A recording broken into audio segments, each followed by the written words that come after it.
กำลังจะเข้ารายการไปขึ้นสีขาวเจ้าขึ้นสีขาวเนี่ยฟังของด้านรุ่นนี้นะเจ้าเจ้าเจ้าเจ้าเจ้าเจ้าฟังของดารุ่นนี้โอ้อันนั้นหวัดดีแล้ว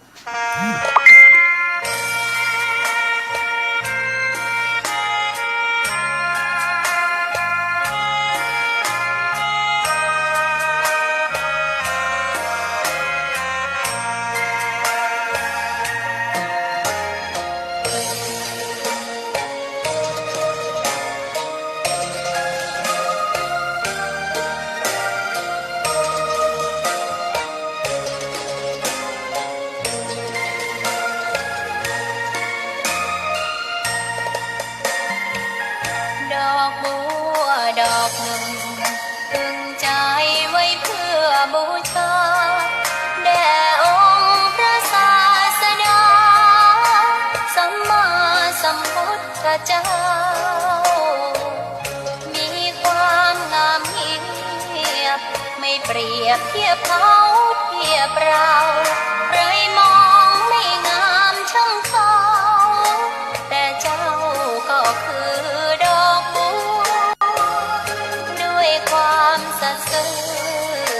ยึดถือความดีเป็นหลักใครรักไม่รักก็ไม่จมปลักมองมัวเมื่อโผล่พ้นน้ำก็เห็นความงามในตัวไม่ยึดติดในตมชั่วขอเป็นดอกบัวดอกดีใครไม่มองว่าบัวงามเด่นแต่บัวก็เป็นดอกบัวทุกวันอย่างนี้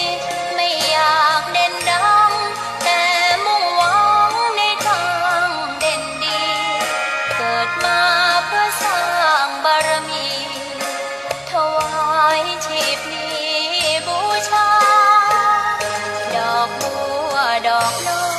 ยเฝ้าคอยคนคิดมาโอบเอื้อเกื้อกูลรู้ค่าของบุญเก็บบัวขึ้นมาเพื่อสร้างความดีและสร้างบารมีดังว่าใช้ดอกบัวนี้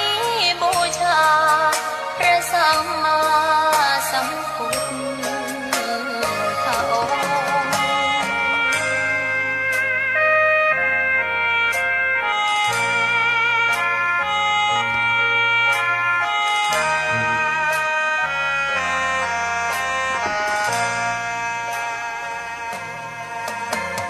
ใครไม่มองว่าบัวงามเด่นแต่บัวก็เป็นดอกบัวทุกวันอย่างนี้ไม่อยากเด่นดังแต่มุ่งหวังในทางเด่นดีเกิดมาเพื่อสร้างบารมีถวายชีพนี้บูชาดอกบัวดอกน้อยเฝ้าคอยคนที่ใจบุญมาโอบเอื้อเกื้อกูลรู้ค่าของบุญเก็บบัวขึ้นมาเพื่อสร้างความดีและสร้างบารมีดังว่าใช้ดอกบัวนี้บูชาพระสัมมาสัมพุทธองค์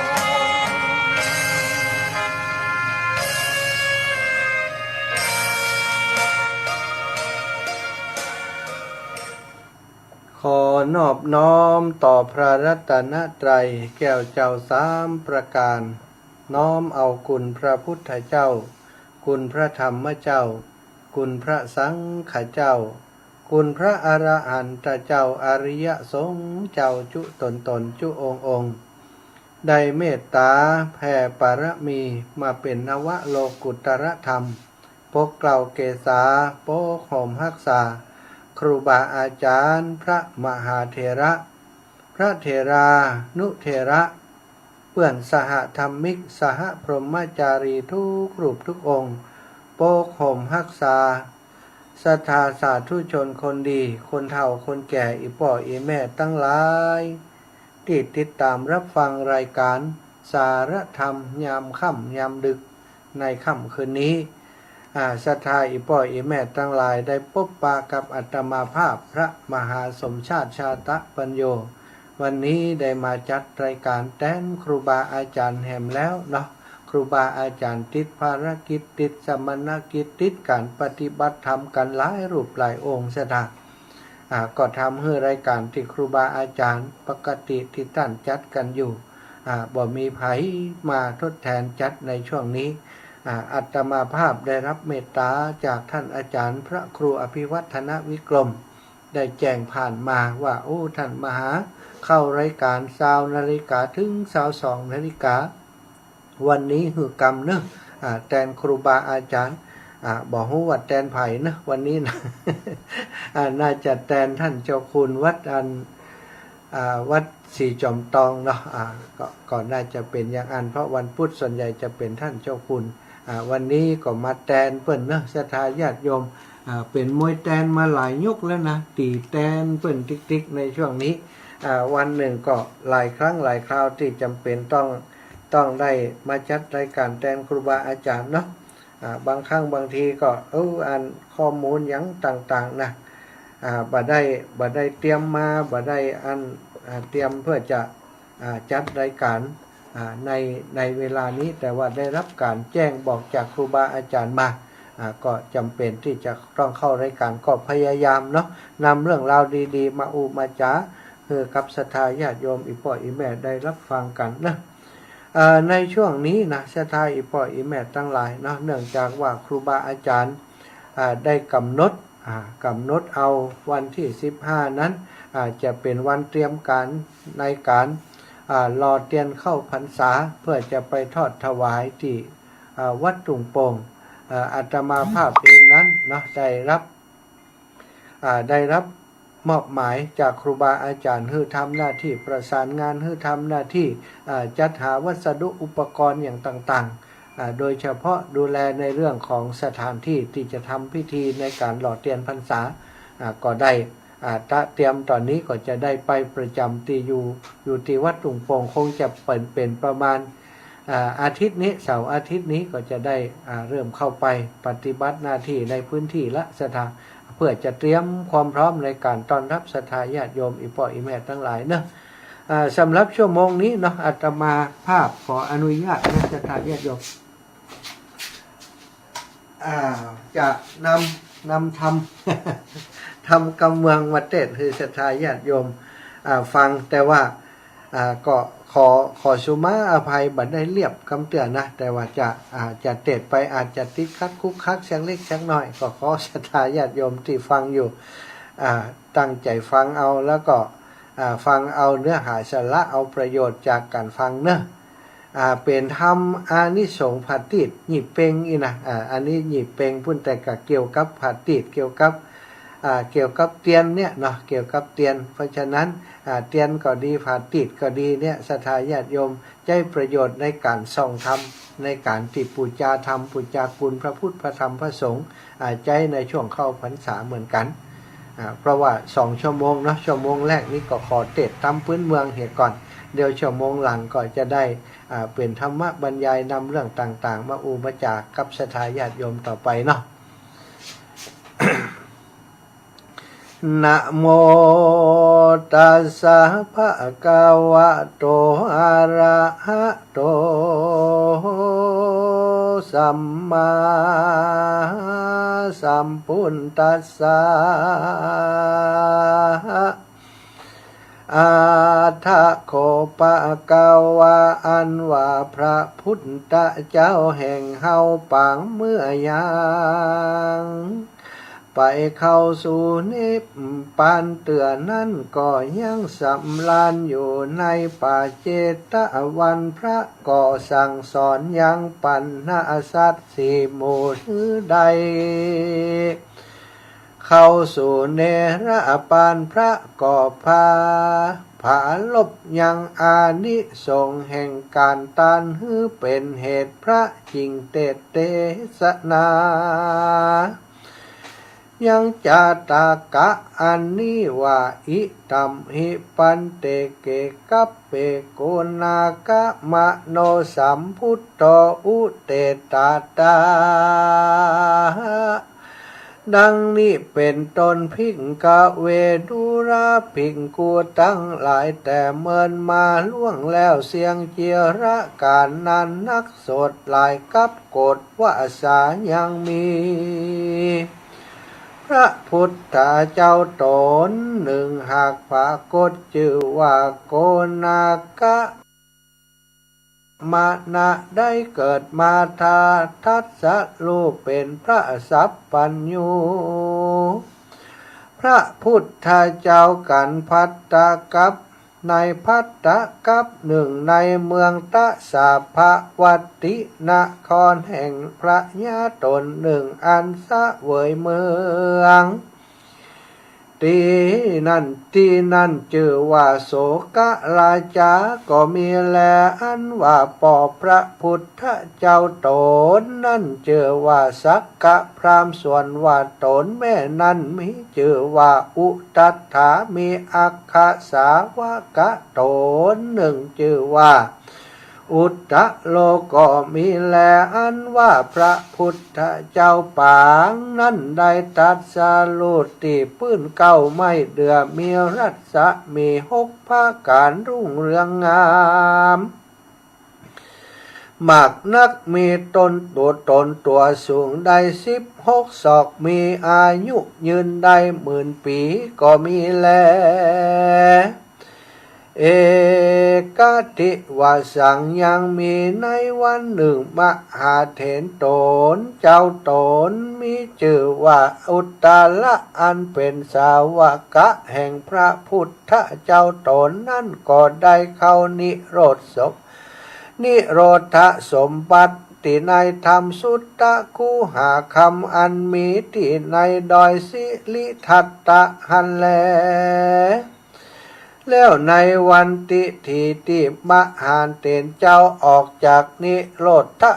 โรธสมาบัติท่านเจ้าก็มาล่ำเปิงในใจว่าดังนี้มายังในเมื่อกูละได้ออกจากนิโรธสมาบัติมานี่หากว่ามีปุกกาละผู้ใดผู้หนึ่งได้มาฮือตานแก่ตนก็ดีดังอันว่าอานิสงส์และภาละแห่งผลภาละแห่งการตานนั้นจักมีมากอันจักบ่มีอันใดมาเพียบเทียมใดแลมหาเถรเจ้าลำเปิงในใจสันนั่นแล้วก็แผ่ผ่านมรรคญาณไปไขว่ก่อหันยังใจผู้หนึ่งทุกไร่เข็นใจอันโดยอันหาไม่และหลวมมาขายเลี้ยงชีวิตก็หากมาผ่ากฏเกิดในยานะแห่งตนโดยเหตุว่าใจตูคาตะปุณณีเมื่อปางหลังมาจัดก่อนบ่ได้ละย่อนตั้งตานได้ฮือตานรักษาศีลภาวนาบอกขาดแล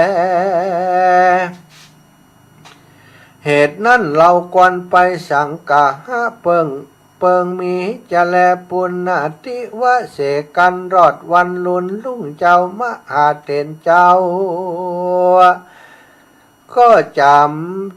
จำละเนื้อตนแล้วก็มานุ่งผ้าอันย่อมฝาดมือถือเอาบาทแล้วก็ออกจากคูหาทำคำก็สะหย่องไปในลวงโดยลวงอากาศไปสู่ยังเฮือนแห่งใจทุกกตะผู้นั้นแล้วก็ยันอยู่ที่จิมไกประตูเรือนตินนั้นก็มีแลโสส่วนอันว่า ใจทุกขตะเข็นใจผู้นั้นกันว่ามันหันมาหาเถนเจ้ามือถือบาทไว้ดังอันมันก็มีใจเลื่อมใสศรัทธาจมจื่นก็นำเอาเขาและแคบหมูมายื่นยอตันแล้วก็กล่าวกรรมอธิษฐานแห่งตนว่าพันเตข้าแต่เจ้ากูพละพระเลนะโดยพละอานิสงส์แห่งข้าอันใดหือตานเยื่องนี้ขอจุงเป็นพละวะปัจจัยกัมจูหือตัวแห่งข้าในไปถึงยังติคันติตักขินะสาวกะแห่งพระพุทธเจ้าตนอันจักมาเกิดในไปนาอันมีชื่อว่าพระอริยเมตไตรทะลับใดตัวแห่งข้ายังไปได้ถึงยังมักกะสาธรรมะเตือนอันนะเตือนดังอันแม่นว่าได้ตัวนี้ตวนเตียวไปมาในวัฏฏะสงสารก็มีพระหมันว่าได้แสนโกรธก็ดีดังอันก็ขอฮือตัวแห่งข้านี่อย่าได้เกิดมาเป็นคนทุกข์ไล่เข็นใจสักจัดเตอะแม้นว่าตนตัวแห่งข้าได้มาระนากาผลักได้ตายเสียจากเมืองคนก็ขอฮือบุญกุศลได้ส่งฮือยู่ฮือตัวข้าใดเมื่อเกิดอยู่เมืองสวรรค์และฮือได้ถึงยังตักขีนะสาวกะแห่งพระอริยเมตไตรเจ้าแดเตอเทโรอันว่ามหาเถรเจ้ากันว่าได้หับเอาเข้าของแห่งใจทุกกตะผู้นั้นแล้วก็จักกระทำภัตตาอนุโมทนาฮือแก่ใจผู้นั้นก็ได้โอกาสเป็นกะถาวาอิทธิตังปัตถิตังตุมหังดังนี้เป็นเก้าวาดุลาอุปาสกะเจ้าเหยตันได้ฮือตันแล้วได้ตั้งกำผาธนาว่าโดยพระการสันนี่ก็ดีดังอันว่ากำผาธนา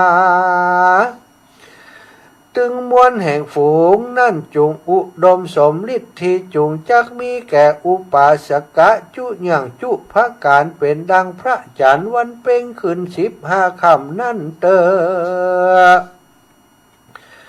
กันว่ามหาเถระเจ้าได้กล่าวกรรมภัตตาอนุโมทนาแล้วก็เสด็จขึ้นเมื่อสู่ยังติโยแห่งตนก็มีแลกกันว่ามหาเถรเจ้าเสด็จมาหลอดในติอยู่แห่งตนแล้วก็เอาแคบหมูนั่นมาบีบมาฟั่นเอาน้ำมันแล้วก็เอามาใส่ในผางพระติดก็จักว่าเอาตามปุจจาพระพุทธเจ้าเพื่อสังฆะฮือแก่ใจทุกขตะผู้นั้นก็มีแลตะทาในการะวันนั้นก็หากเป็นวันเดือนยี่เป็นคืน15 ค่ำก็พร่ำว่าแจงมดใน3แจงมดใสมากนักตีนั่นคนตั้งหลายหนุ่มเท่ามีพระญาเจ้าเป็นพระทานก็ฮือตามก็ฮือมหาทานมากนักมีตนว่าใส่เขาปินที่บาทแก่ภิกษุเจ้าทั้งหลายมีพระพุทธเจ้าเป็นพระทานก็มีแลพอถึงหลอดยามค่ำแล้วคนตั้งหลายพร้อมโดยเสนาและอำมาตย์และเต้าพญาก็ปากันจุ่มนุมกันเพื่อบูชาพระพุทธเจ้าก็มีแลเถโรส่วนอันว่ามหาเถรเจ้าตนนั่นก็เอาผางพระติดอันใดน้ำมันจากใจทุกขตะผู้นั่นมากระทำการสักการะบูชายังพระพุทธเจ้าตนอันมีชื่อว่าโกนกะมนาก็เปื่อสังฆะฮือแก่ใจเข็นใจผู้นั่นก็มีแลตัสสะมิงคะเนในคณะเมื่อยามมหาเถรเจ้ายางผังจักฟ้องจักตามพระติดอยู่นั่นดังอันปัทวีกัปปิก็อันว่าแผ่นดินอันหนาได้240,000 โยชนะก็ไววันไปมา ดอยหลวงปอฉันมหาสมุทรก่อนนมเนือกตีฟ้องปุ่นดีอัศจรรย์มากนักก็มีแลโส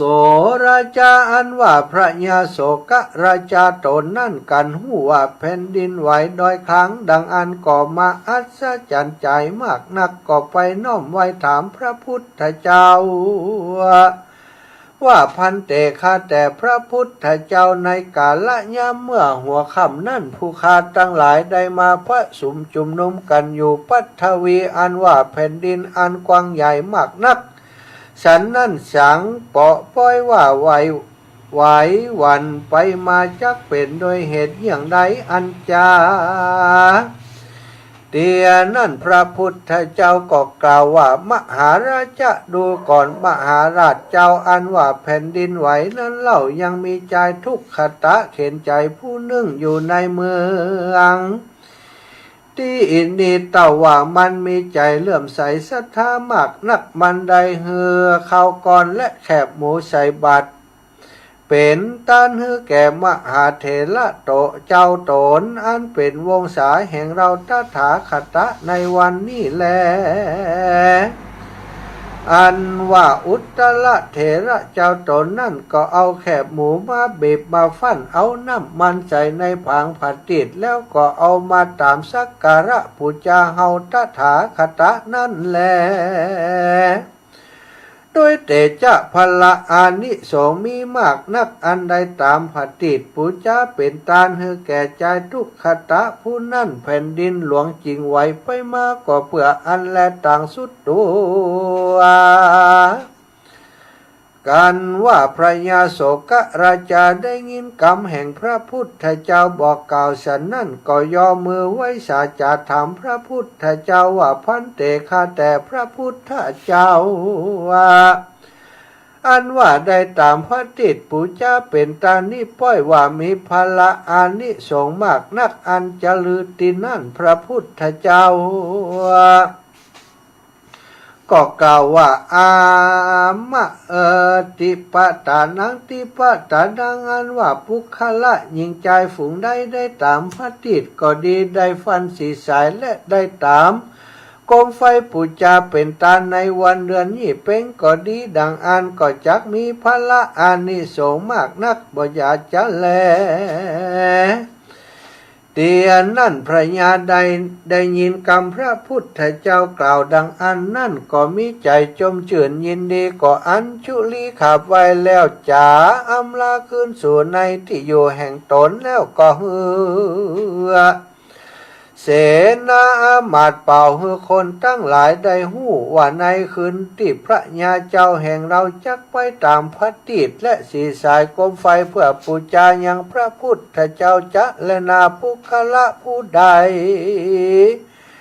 อย่าได้ตามพระติดสีสายและโคมไฟก่อนพญาสักโคตเตอว่าฉันนั่นแล้วพญาก็ฮือเสนาและอามาตย์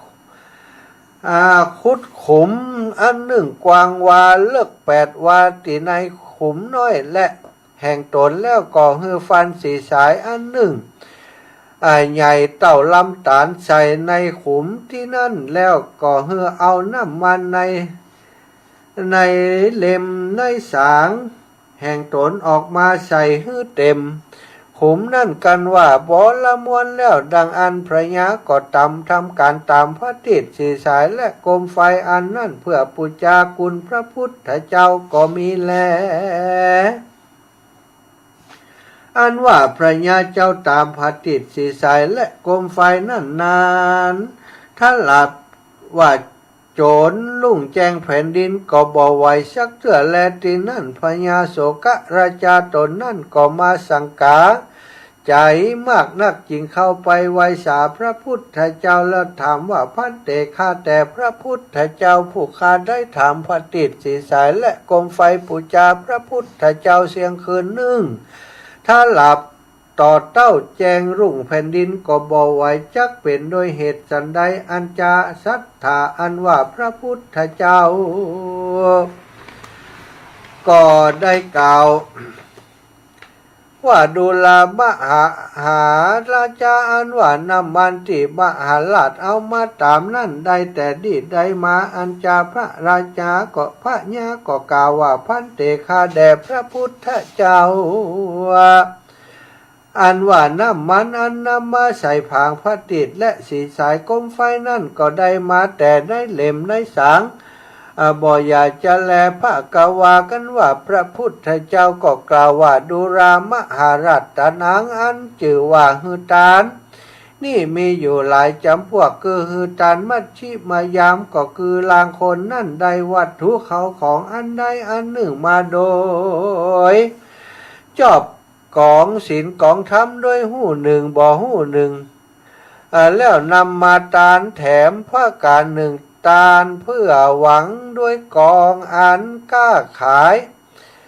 ล่างพ่องก็หวังเพื่อโดยการตอบแทนอย่างใดอย่างหนึ่งล่างพ่องก็เปิ่น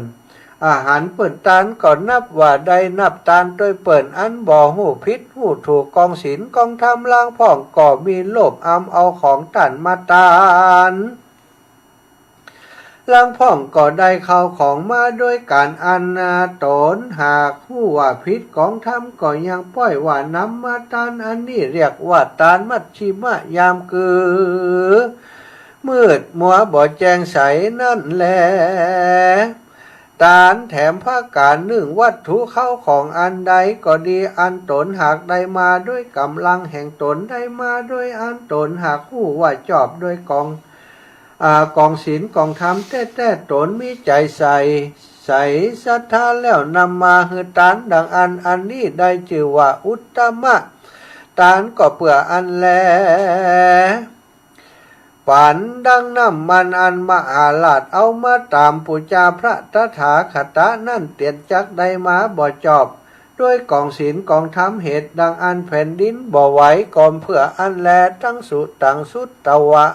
ต่างสุดตัววาจาตินั่นพระญาโศกราชากันได้ฟังคำสอนของพระตถาคตแล้วดังอ่านก็ฮือใจก็ฮือใจก็ใจก็ฮือใจเสฮือเสนาไปบอกฮือใจทุกขตะมาหาอันแลกันว่าใจทุกขตะมาหาหลอดแล้วดังอันพระญาก็ถามชื่อเอาอานิสงส์แห่งการตานพระติดและสีสายกลมไฟจากใจทุกขตะหันก็มีแลส่วนอันว่าใจทุกขตะผู้นั่นก็กล่าวว่าข้าแต่มหาราชเจ้าตั้นจักมาขอฮือชื่อขอเอาส่วนบุญกุศลกับผู้คาดังอันข้าจะขอไปถามพระพุทธเจ้าก่อนแล้วว่าอ่านแล้วมันก็เข้าไปไหว้สาไหว้นบคบย้ำยังพระพุทธเจ้าแล้วถามว่าพันเตข้าแต่พระพุทธเจ้าอันว่าอานิสงส์แห่งบุญแห่งคาอันใดฮือพระทิศสีสายและกรมไฟเป็นตานั่นพระเจ้าเมืองจักมาขอซื้อส่วนบุญอันเป็นกับโดยคาตนตัวแห่งผู้คาการจักเนี่ยสันใดดังเลืออันจาเตียนั่นพระพุทธเจ้าก็กล่าวว่าดูลาใจทุกขตะอันว่าพละแห่งการได้หือตันอันได้หากว่าจอบโดยกองธรรมะนั่นหากมีอานิสงส์กว้างขวางมากนักแลแมนว่าผู้ได้มาขอซื้อตันจุงฮือเขาไปเตอะนาว่าอ่านเตียนั่นใจทุกขตะได้ยินพระพุทธเจ้ากล่าวสันนั่นมันก็แบ่งปันส่วนแห่งบุญแห่งตนคือแก่พระญาไปก็มีหันแลเตียนั่นพระยาโศกราชาก็มีใจจมชื่นยินดีมากนักก็เอาคำยิบหมื่นปันฮือแก่ใจทุกขตาผู้นั่นแล้วก็ตั้งไว้ฮือเป็นเสนาบดีเพื่อยังเศรษฐชัดและยะสะปริวารมากนักก็มีแลส่วนว่าใจทุกขตะผู้นั่นกันว่ามันได้เป็นเสนาบดีก็มีสัมปติเข้าของเงินคำมากนักมันก็จะ จะได้พ้นจากทุกข์ในโลกสงสารได้สุขได้เสวยสุขเจยบานข้ามเจ้าก็บอบพระมาตรลาสา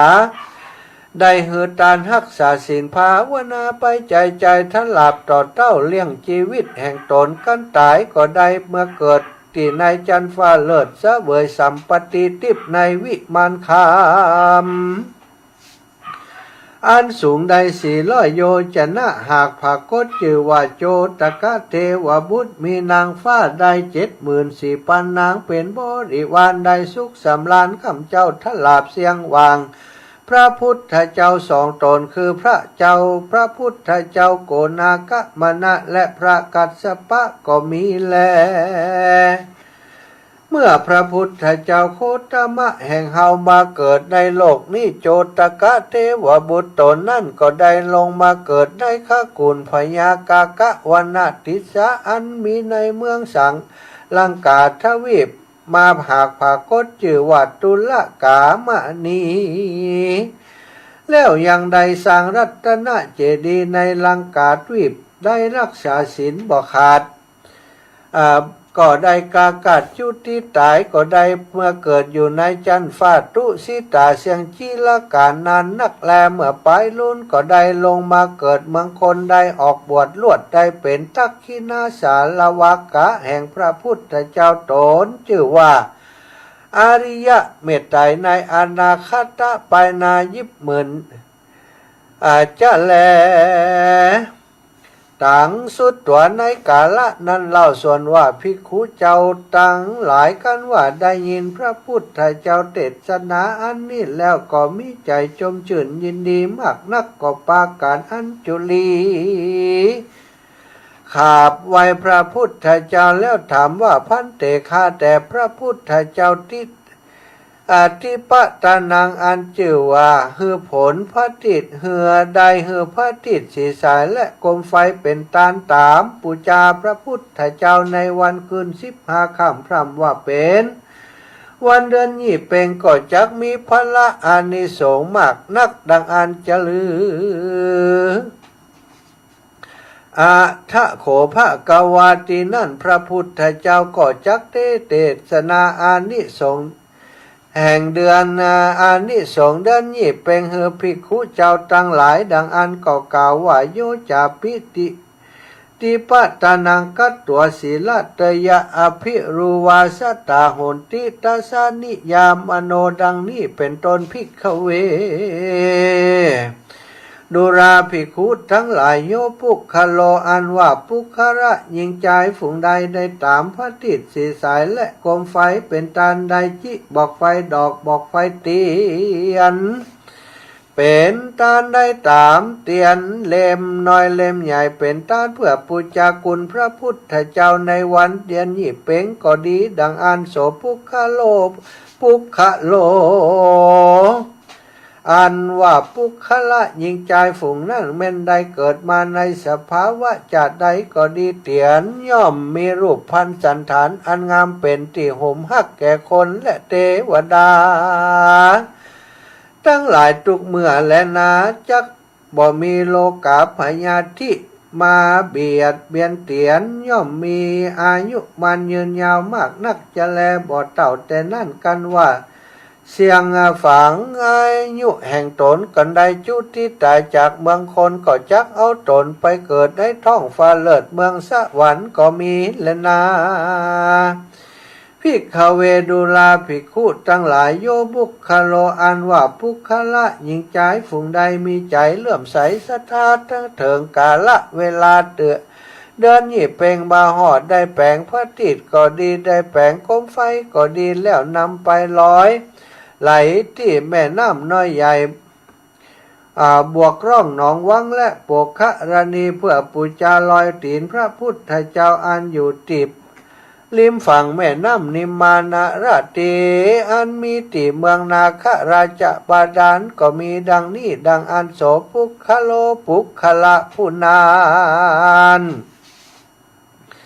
กันได้มาเกิดในจัดใดก็ดีเตียนย่อมจักได้มาเกิดเป็นเต้าพญาเป็นใหญ่เหนือ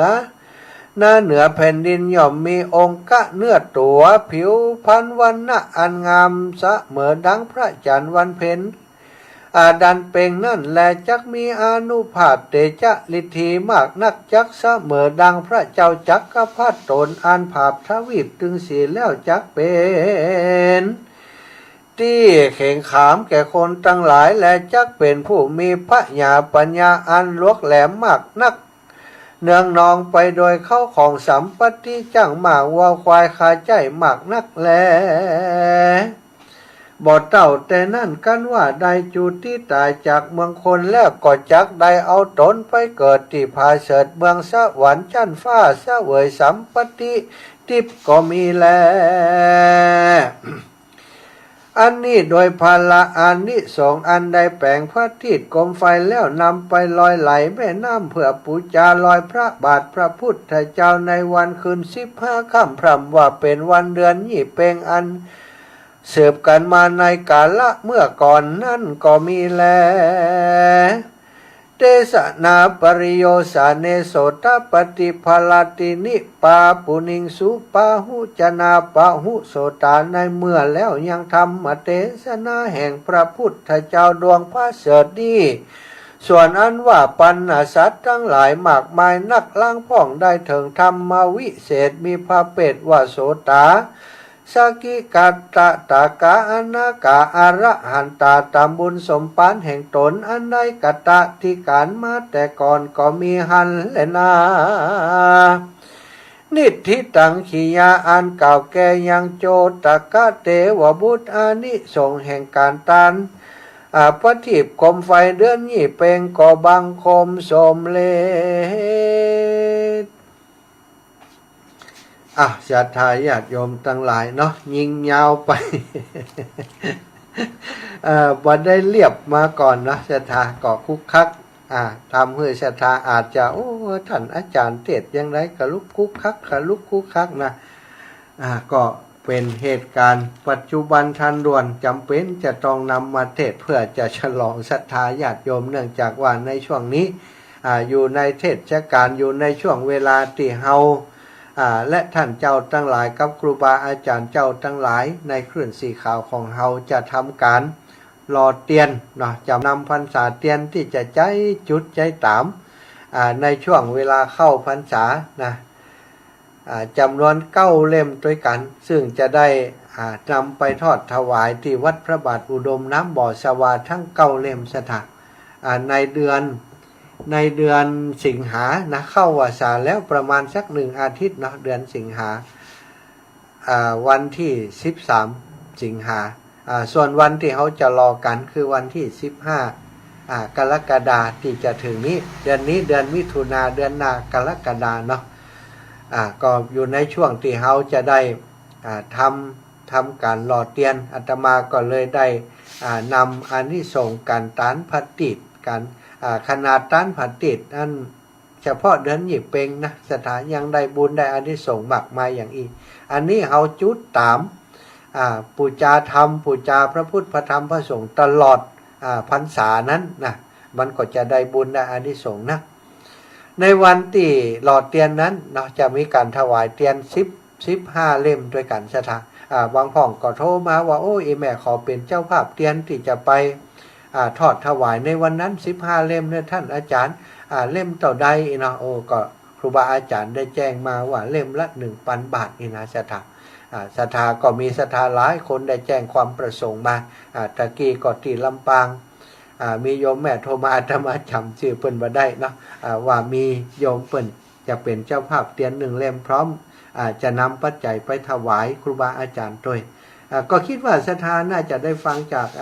ท่านอาจารย์พระครูอภิวัฒนวิกรมที่เปิ่นอู้ในรายการเนาะแต่เปิ่นเลยไ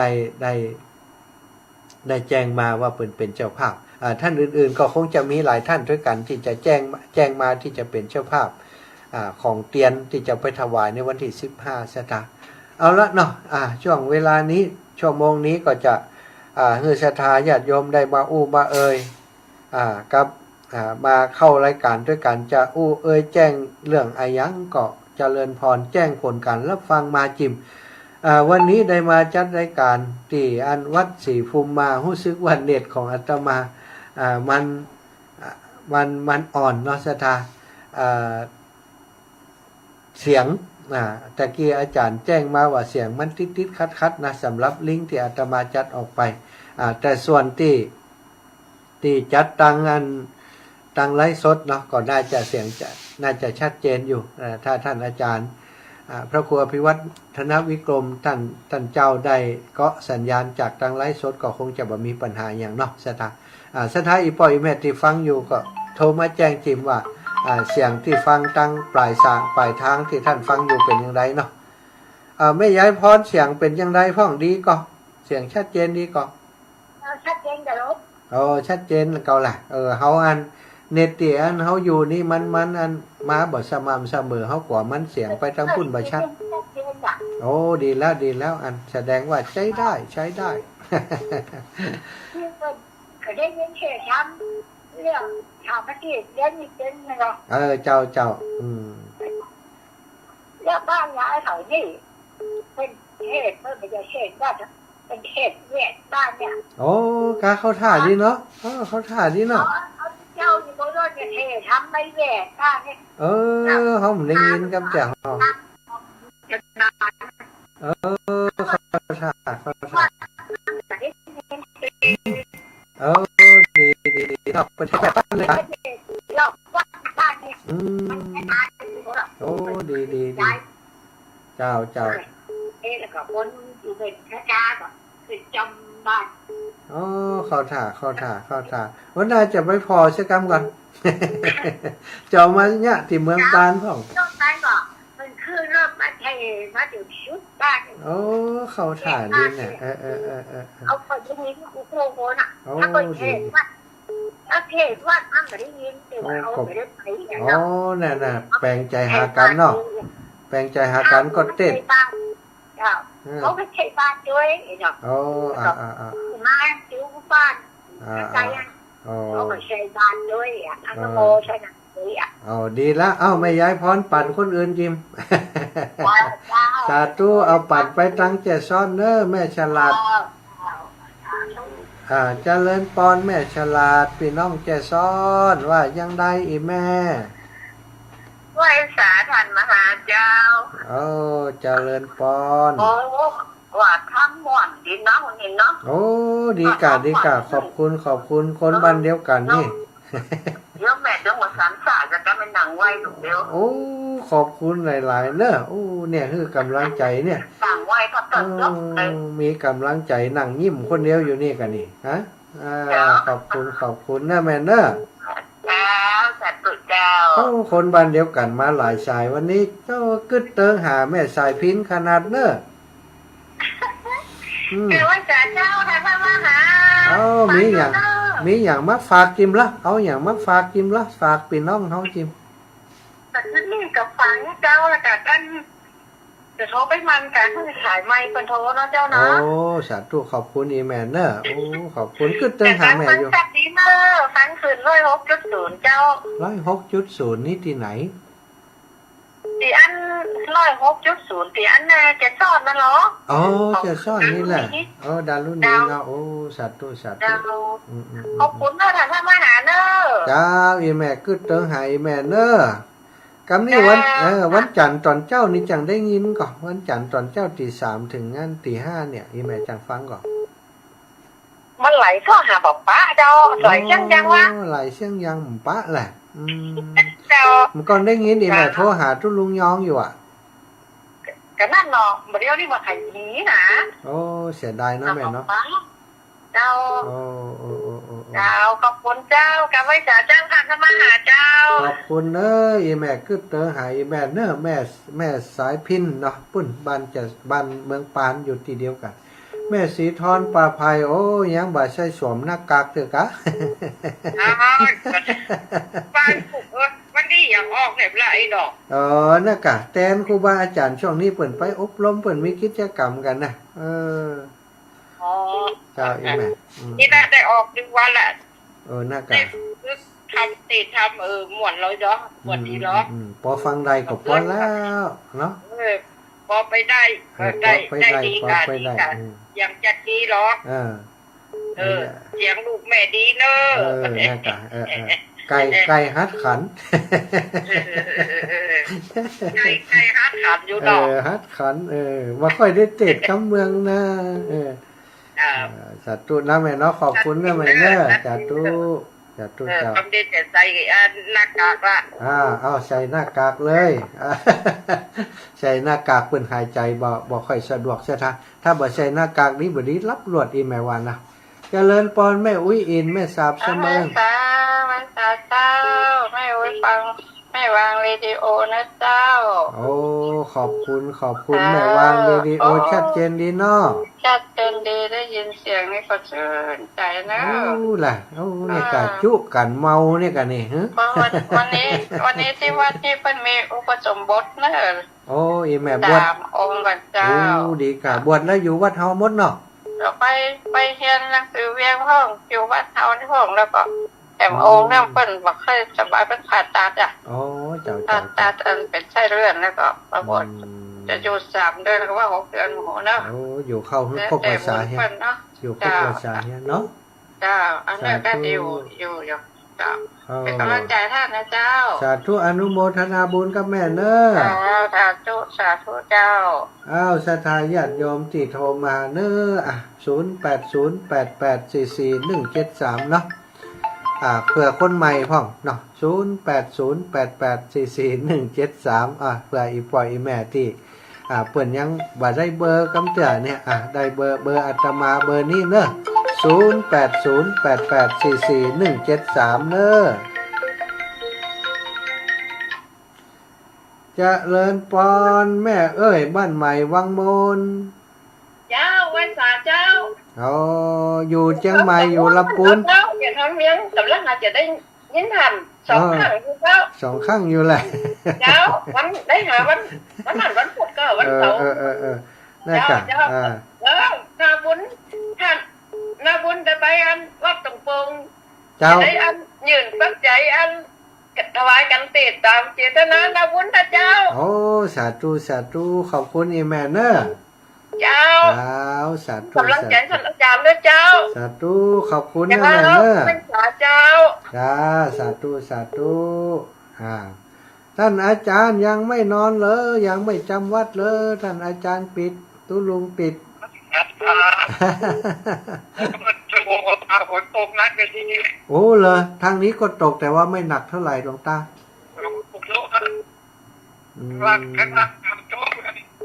โอ้สัตว์โอ้ครับผมขอบคุณหลวงตานะครับหลวงตานี่มาเร็วไปเร็วเค็มเร็วเจริญปอนอีแม่นั่งฟังอยู่แลนั่งชีตองอยู่แล้วบัดรับบัดนอนเดี๋ยวก็ไปการแห่งมันเจ้าก็ไปการแม่ไปกี่โมงน่ะถ้าไปหัวเวียงนี่ต้องลูกตี2 กึ่งดูถ้าไปการปัญญิวนี่ลูกตี3แล้วได้นอนวันละกี่ชั่วโมงน่ะนอนอยู่พักผ่อนห้องนะหาเวลาพักผ่อนห้องนะถ้าวันจันทร์วันการอย่างนี้เนี่ยก็ได้ฟังหน่อยจ้ะดีกันฟังจังงานโทรศัพท์นะเจ้าอันนี้ก็ฟังโทรศัพท์แล้วไหมล่ะเจ้าอันนี้ฟังวิทยุกะเจ้าวิทยุของแม่อาจารย์เจ้าเจ้ารถเตียนแม่เขาก็จะไปอยู่เนี่ยแน่นอนมานี่น้อยใจนะงอนกันแต่ตู้แม่ปากันนะเจ้าแม่จันปางงิ้วนะเป็นสะพานบุญอยู่ปางงิ้วนะศรัทธาญาติโยมแม่จันเนี่ยศรัทธาสามารถฝากที่แม่จันก็ได้นะพี่น้องตั้งพุ่นจ้าแม่แก้วพญาโสมนี่เมืองจุนพะเยาก็แม่ก็แม่สายแม่สายเชียงไฮ้อีแม่โทสุมาตรแม่แก้วพญาโสมตะกี้อีแม่โทรมาใหม่เนอะเขาจะเปิดลำโพงไปกดปิดไปเหี่ยอีแม่สุมาตรแม่ครับสายนี้ก่อนเนอะเดี๋ยวโยมแม่แก้วโทรมาใหม่นะแม่ เจริญปอนแม่เบอร์ใหม่เบอร์ไผ่จ้า แม่วิไลพรหมโลก อ๋อย าว ยังบ่ได้บันทึกกำเดียวแม่วิไลพรหมโลกนี่ ยาว เมืองจุนพะเยาเนาะแม่เนาะดอกคำใต้หยะ ดอกคำใต้ ด ยาว อกคำใต้แม่เออย าว แม่วิไลเนาะชื่อวิไลเนาะแม่เนาะพรหมโลกแม่วิไลพรหมโลกดอกคำใต้ ดอกคำใต้นะเป็นคนไทยเป็นคนภาคกลางกะอีแม่นี่ ไม่ใช่เจ้าแต่เจ้าอยู่มาเมินนะเจ้าละแฟนเจ้าตายแล้วก็เจ้าก็สบายเลยครับมาอยู่บ้านเจ้า อ๋อปีกมาอยู่บ้านเฮาเนาะแม่เนาะดีแล้วเนอะ เป็นเส้นเลือดดีในสมองเจ้า โอ้เจ้าขอบคุณที่แม่โทรมาเนอะเป็นกำลังใจให้กันแม่บุญรักษาเนอะ เจ้าเป็นกำลังใจเจ้า สาธุ เจ้าจะหอมดังไปครับ หลวงปู่ด้อย จุ่มร้อยเจ้า เจ้าสาธุนะแม่นะ เจ้า สาธุขอบคุณอีแม่เอาเจริญพรแม่อมรบ้านทาดอยคลั่ง ไหว้สาเจ้าท่านว่าหมา เจ้าอีแม่ นี่แม่ฟังธรรมกุศลเย็นอยู่ดู พอได้อยู่เนาะ ได้เท่าหมอนอยู่ โอ้ เสียงน้อยเสียง ดีครับ เสียงใสอ่ะ โอ้เข้าท่าเนี่ยเดี๋ยวเขาถ่ายอยู่อันนี้ส่ง อันนี้ส่งพัด หน่อ ติ ยส่ง นี่ พัดติดเนาะ เหมือนเรื่องของอันนี้ส่งของการจุดตามเตียนก็ขังการรอเตียนมันก็อันเดียวกันนะแม่อ๋อเจ้า การ ได้ รอ อยู่ เตียน เนาะ พรรษามันก็คืออันเดียวกันนั่นนะอ๋อเจ้า เจ้า เนี่ยฟังก็ชัดเจนจะดีว่าก็ว่าบัโทรก็ขึ้นแค่โทรหาเขาหายนอนเป็นอย่างเนาะ เป็นอย่างเดี๋ยวชั่วโมงที่ 2เจอกันหันอยู่ชั่วโมงนี้เขาขอพักกรรมด้วยแม่เนอสัตว์ตุนา เจ้าไหว้สาเจ้า ศรัทธาชั่วโมงแรกนี้อาตมาขออนุญาตพักกรรมเนอกระเดียวชั่วโมงที่ 2เจอกันใหม่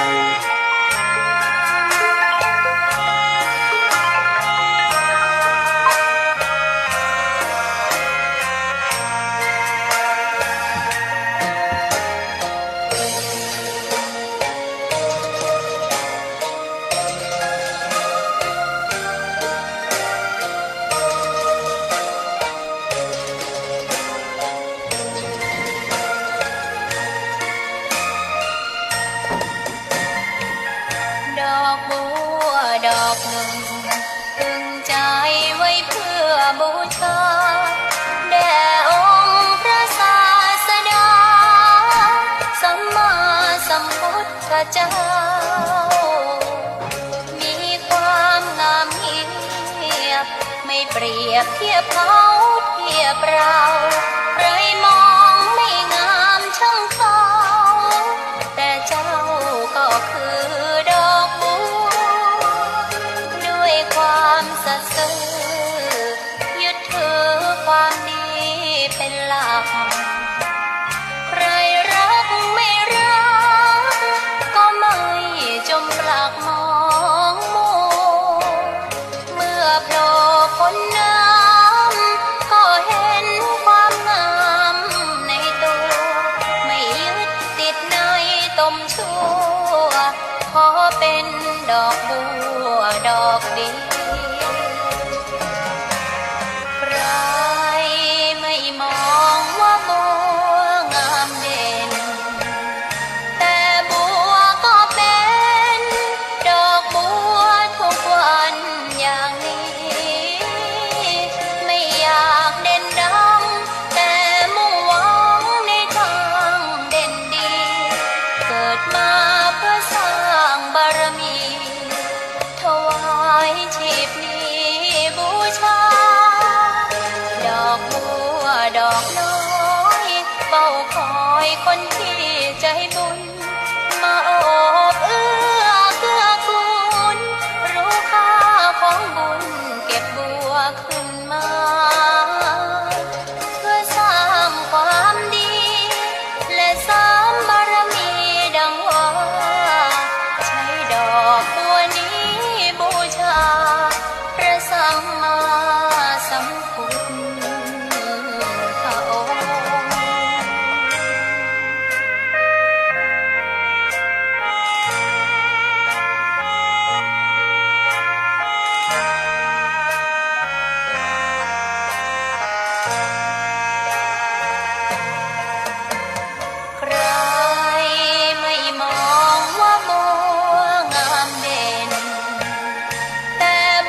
อกน้อยเฝ้าคอยคนที่ใจบุญมาโอบเอื้อเกื้อกูลรู้ค่าของบุญเก็บบัวขึ้นมาเพื่อสร้างความดีและสร้างบารมีดังว่าใช้ดอกบัวนี้บูชาพระสัมมาสัมพุทธองค์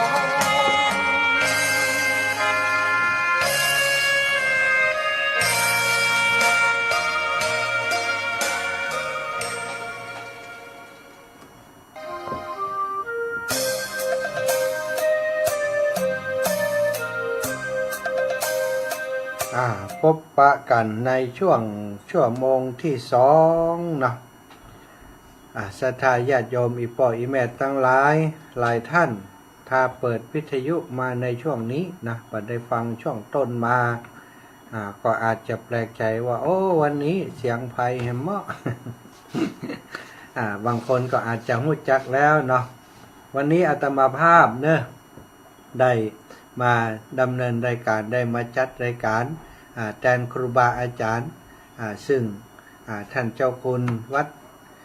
สีจำตองเนาะวัดพระธาตุสีจำตองท่านเจ้าติดศาสนกิจเนาะติดงานอบรมวิปัสสนากรรมฐานที่วัดพระธาตุสีจำตองท่านอาจารย์เป็นพระวิปัสสนาจารย์เนาะจะต้องดูแลโครงการนี้45วันศรัทธาญาติโยมทุกวันพุธก็จะมีครูบาอาจารย์รูปอื่นมาจัดรายการแทนหลวงพ่อท่านเจ้าคุณวันนี้ครูบาอาจารย์ได้มอบหมายให้อาตมาภาพพระมหาสมชาติชาตปัญโยจากจังหวัดลำปางได้มีโอกาสมาจัดรายการให้อีป่ออีแม่ตั้งหลายได้รับฟังชั่วโมงแรกนั้นที่ผ่านมาเนาะก็ได้เทศธรรมอานิสงส์ผัดติดอานิสงส์การต้านเตียนการต้านผัดติดนะศรัทธาญาติโยมโดยเฉพาะที่เปิดเน้นก็คือเน้นในช่วงของการเข้าพรรษานี้ที่จะมีพิธีต้านผัดติดหรือว่าผางติดนั้นก็คือในช่วงของเดือนยี่เพ็งเนาะศรัทธาปล่อยเมตทั้งหลายเปิ่นก็เลยมีทำอานิสงส์ของการต้านเตียนต้านผัดติดซึ่งมีที่มาที่ไปมายาวนานตั้งแต่สมัยพระพุทธเจ้า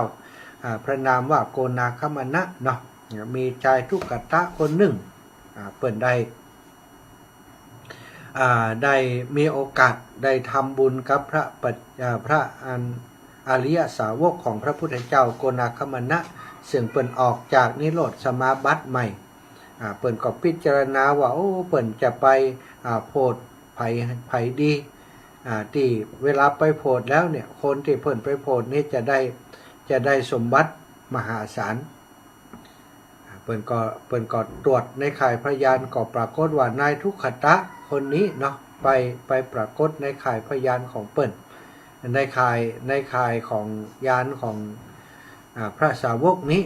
เปิ่นก็พิจารณาต่อไปว่าโอ้เพราะไอ้หยังคนอื่นบ่ปรากฏหมอนี้มันมาปรากฏได้อย่างไร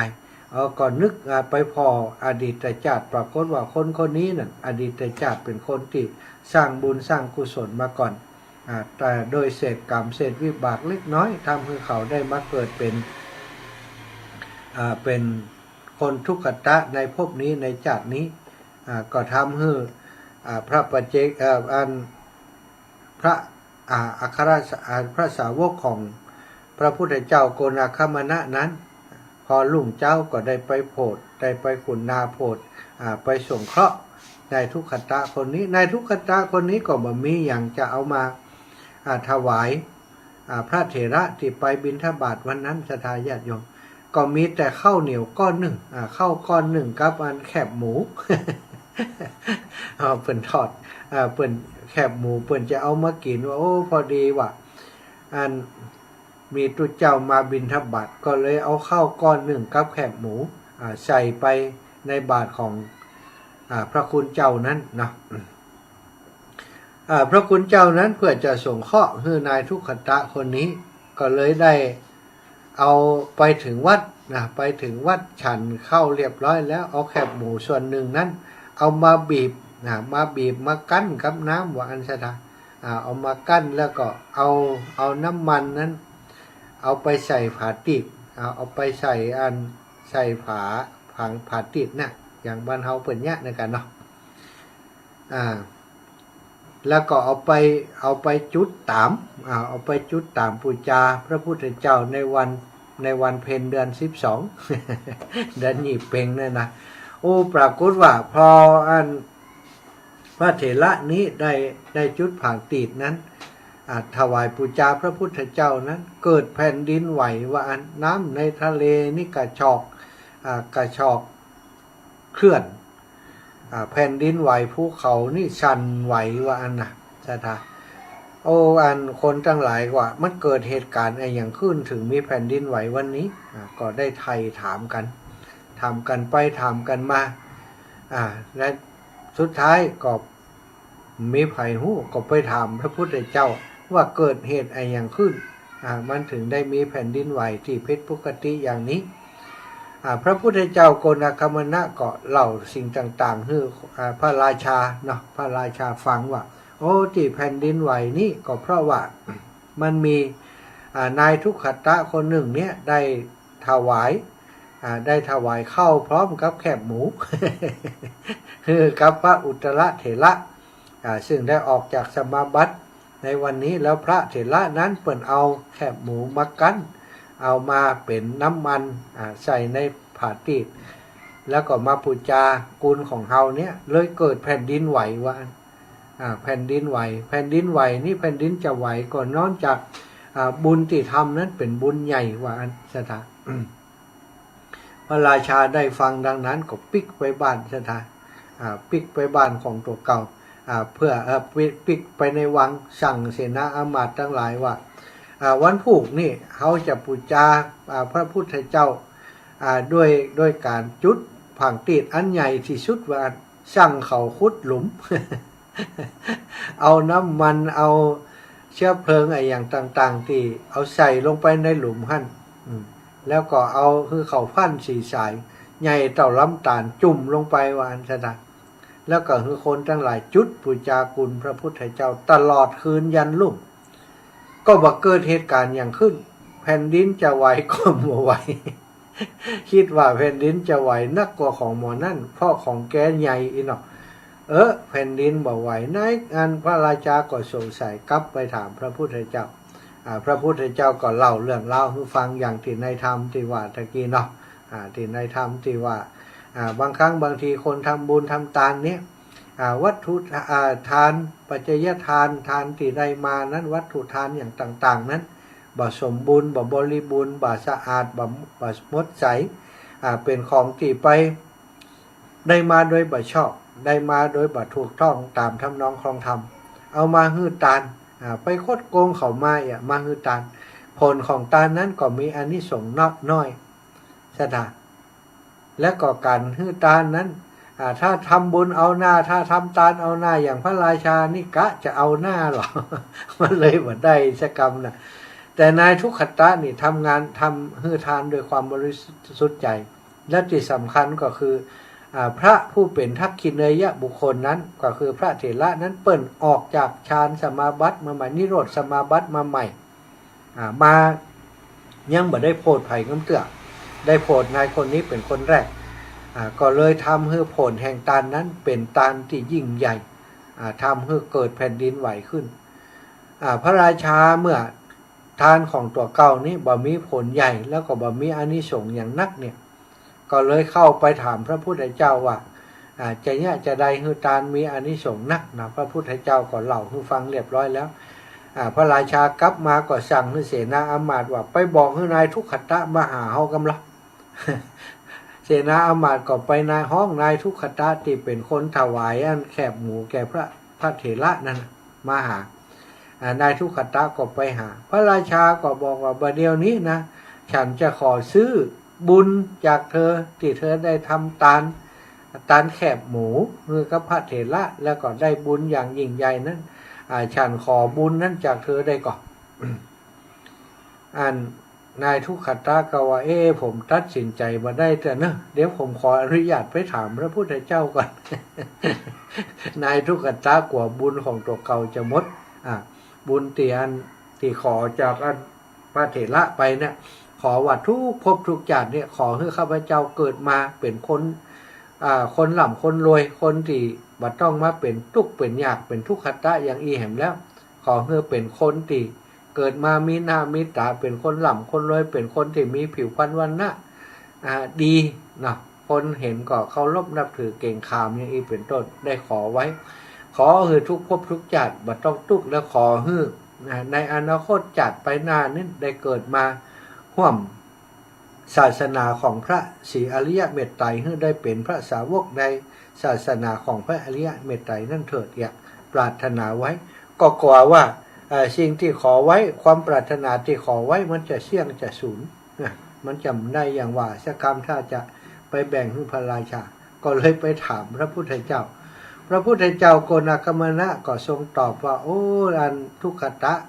ท่านจะไปคิดอย่างนั้นนะบุญที่ท่านได้มามากไปมหาศาลอยู่แล้วจะไปแบ่งให้ไผ่ก็บ่หายไปมิแต่จะได้เพิ่มว่าอันโอ้นายคนนี้ก็ดีใจปิ๊กไปหาพระราชาบอกว่าข้าพเจ้ายินยอมจะแบ่งบุญให้พระราชาก็แบ่งทรัพย์สินเงินคำให้ยิบเงินคำให้กับนายทุกขตะคนนี้แล้วก็แถมบอกปอแต่งตั้งให้เป็นเสนาบดีเป็นคนที่มียศสามัญอยู่ในเมืองนั้นเนาะเป็นเสนาบดีของพระราชาในวันนั้นเลยโอ้ก็ทำให้เขาได้พ้นจากความเป็นทุกขตะตั้งแต่วันนั้นเลยศรัทธาญาติโยมอันเนี้ยอีปออีแม่ทั้งหลายการฮื้อบุญฮื้อทานทั้งหลายนั้นเขาฟังชาดกอย่างต่างๆหรือว่าฟังธรรมที่เปิ่นเอามาเทศมาสอนที่เปิ่นประพันธ์ไว้แต่งไว้เนาะเอามาเทศมาสอนเขาก็ได้ประโยชน์จากการฟังนั้นได้ประโยชน์จากการฟังนั้นเขาก็พินิจพิจารณาว่าบุญทานที่เขาจะทำเนี่ยอย่างเช่นการที่จะปูจาคุณพระพุทธเจ้านั้นบ่ใจว่าปูจากับเดือนยี่เป็นวันเดียวรู้จะทำเขาก็ปูจาตลอดพรรษาบดีกว่ากันเนาะอย่างเขาหล่อเตียนนี่กะหล่อเตียนเข้าภาษานี่ได้หล่อเตียนถึง9 เล่มเอาไปตามถึง9 วัด9 วาใช่ไหมแล้วเปิ่นตามตลอดพรรษานี่วัดใดก็ตามที่รับเปิ่นเอาเตียนไปถวายเนี่ยศรัทธาต้องจุดคือเปิ่นนะต้องจุดคือศรัทธาญาติโยมจุดเวลาทำวัดสวดมนต์เวลามีประกอบพิธีทางศาสนาในวันศีลวันพระหรือว่าการสวดมนต์ทุกวันเปิ่นก็จะตามทุกวันอาตมาเคยอยู่กับครูบาอาจารย์ในวัดใหญ่ๆอย่างที่เฮียนอยู่ที่วัดสวนดอกเนี่ยเฮียนปรเรียนธรรมเฮียนบาลีที่วัดสวนดอกลำปางนี่นะจะทำเพื่อนจะสวดมนต์ทุกเย็นทุกเช้าทุกเย็นทุกเช้าทุกเย็นตี4บ่เจ้าก็สวดมนต์ละกลางคืนก็7 โมงเนาะ7 โมง1 ทุ่มนี่ก็สวดมนต์เสร็จ2 ทุ่มครึ่งนะจะทำทุกครั้งที่สวดมนต์เนี่ยหลวงพ่อใหญ่หลวงพ่อวัดสันดอกสมัยนั้นเพิ่นก็จะเป็นคนที่จุดเทียนเองนะจะทำจุดเทียนบูชาพระรัตนตรัยแล้วเพิ่นก็ไปจุดเทียนถ้าเป็นช่วงเข้าพรรษาจุดเทียนที่เพิ่นเอามาถวายตามเข้าพรรษานี่มีกี่เล่มจุดหมดสถานแจ้งลึ้งในวิหารพระเจ้านี่เป่งปังเลยนะ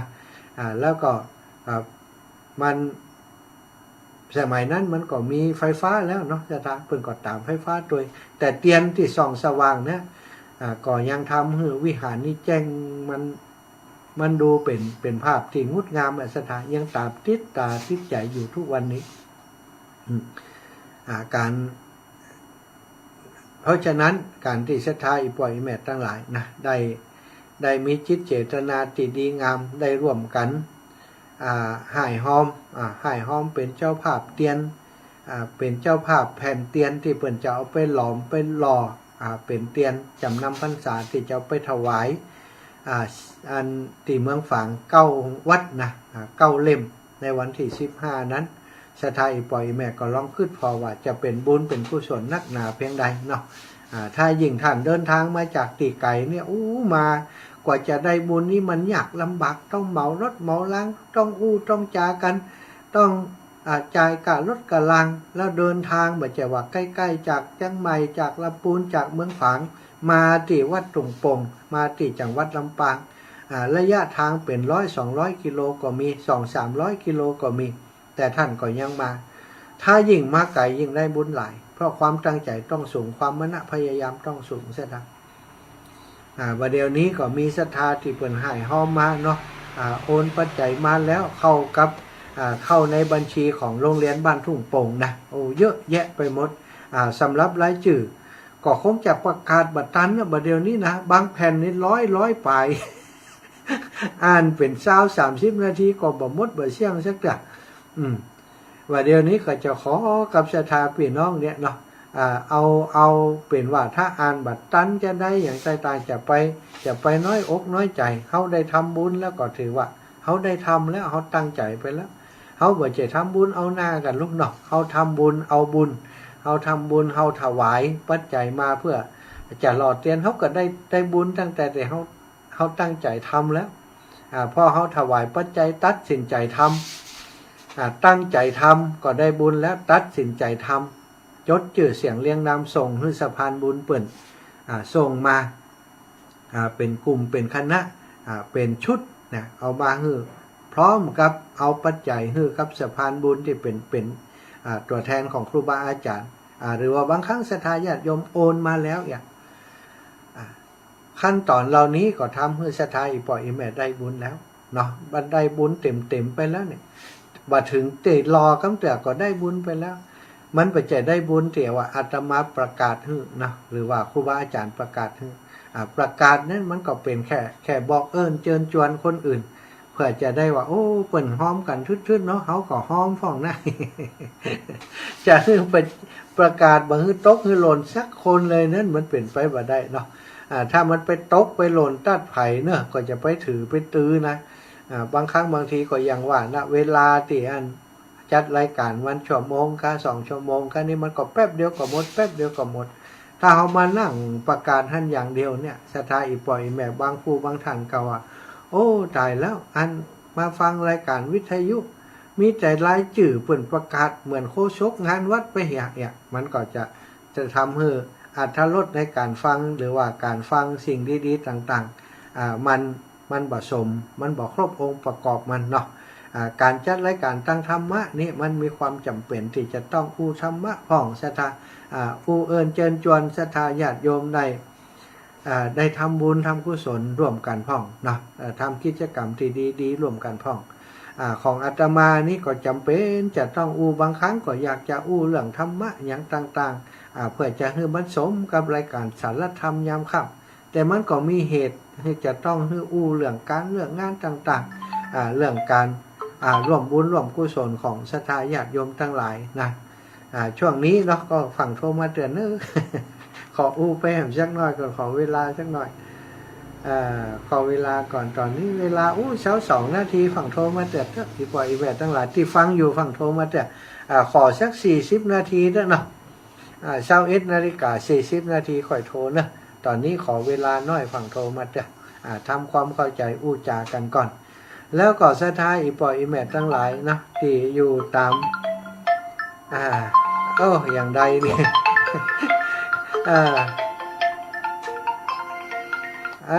รอชะกรรมได้กาแม่แสงล่าฟังเจ้าอะไรเด้อน่ากะเจ้าผ่านหนวดทั้งม่วนนี้ม่วนนี้แม่ตั้งแม่ตอนแรกนะเจ้าขอบคุณแม่แสงล่าเนอะเจ้า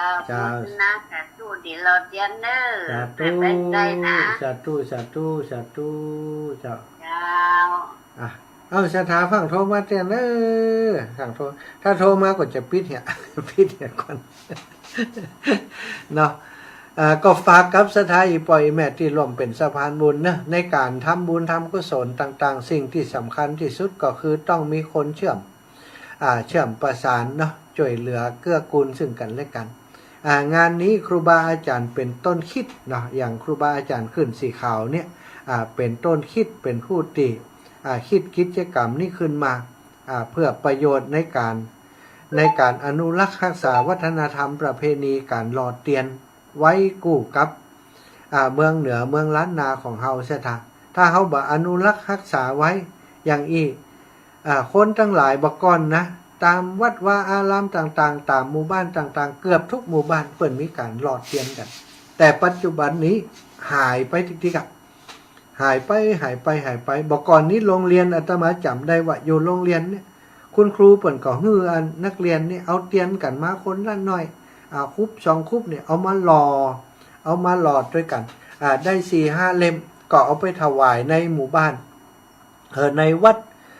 ดที่อยู่ในหมู่บ้านต่างๆในพื้นที่ของโรงเรียนที่อยู่อย่างอาตมาอยู่โรงเรียนมัธยมโรงเรียนเมืองปานวิทยาเนี่ยเคยได้ทำแต่ว่าระยะหลังมาเนี่ยเนาะ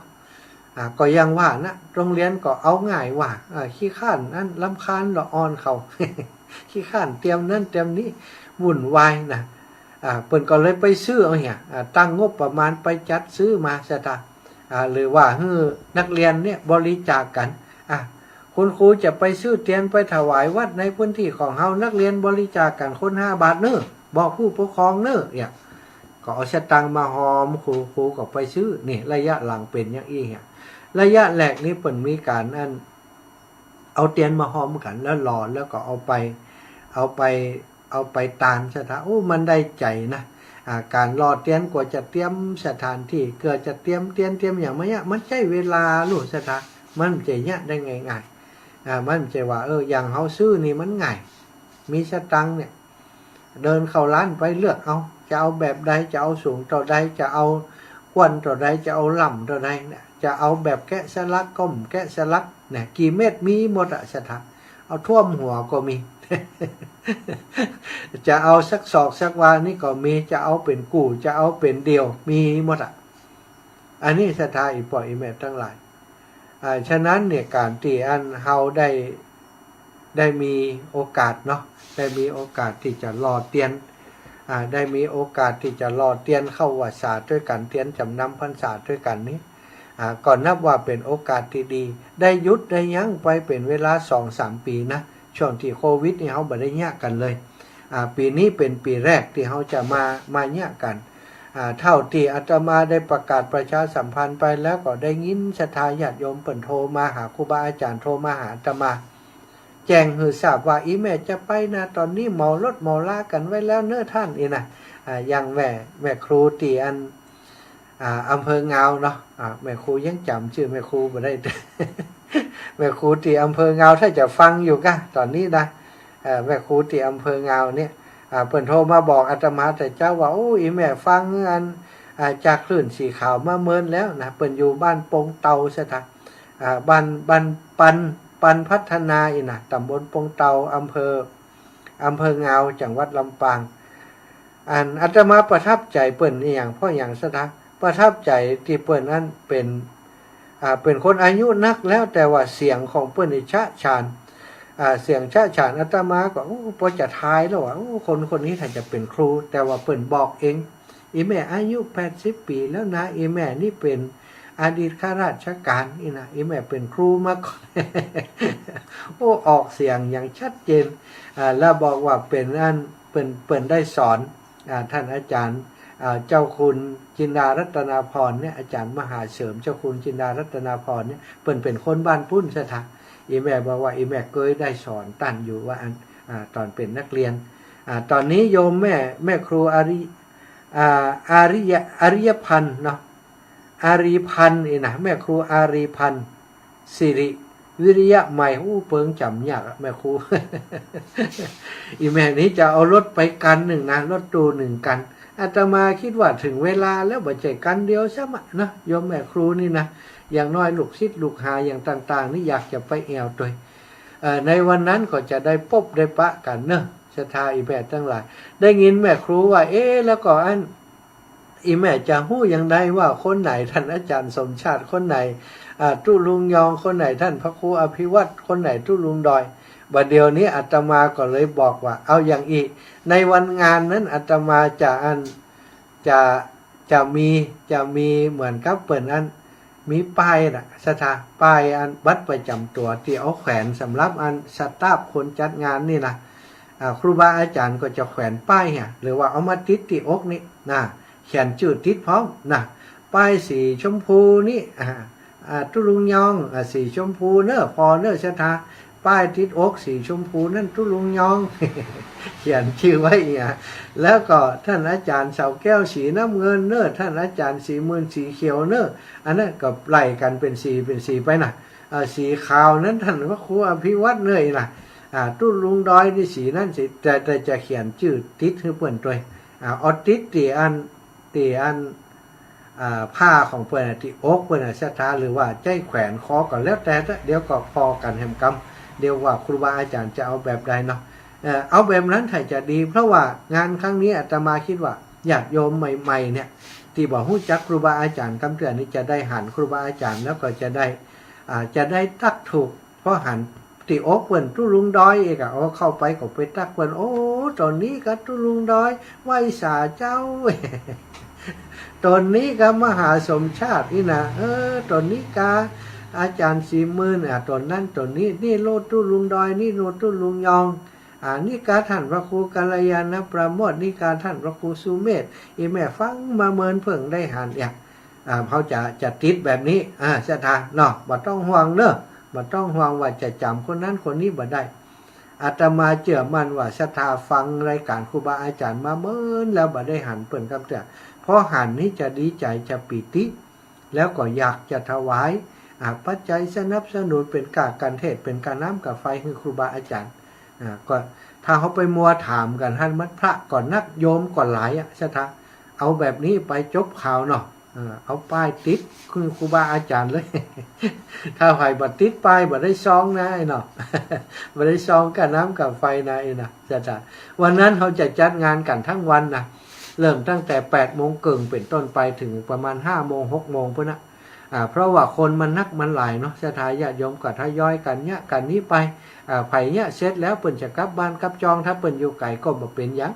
คนที่อยู่ใกล้ก็อยู่กันไปจ่วยกันไปเนี่ยกันไปจนแล้วจนเสร็จเนาะก็อยาก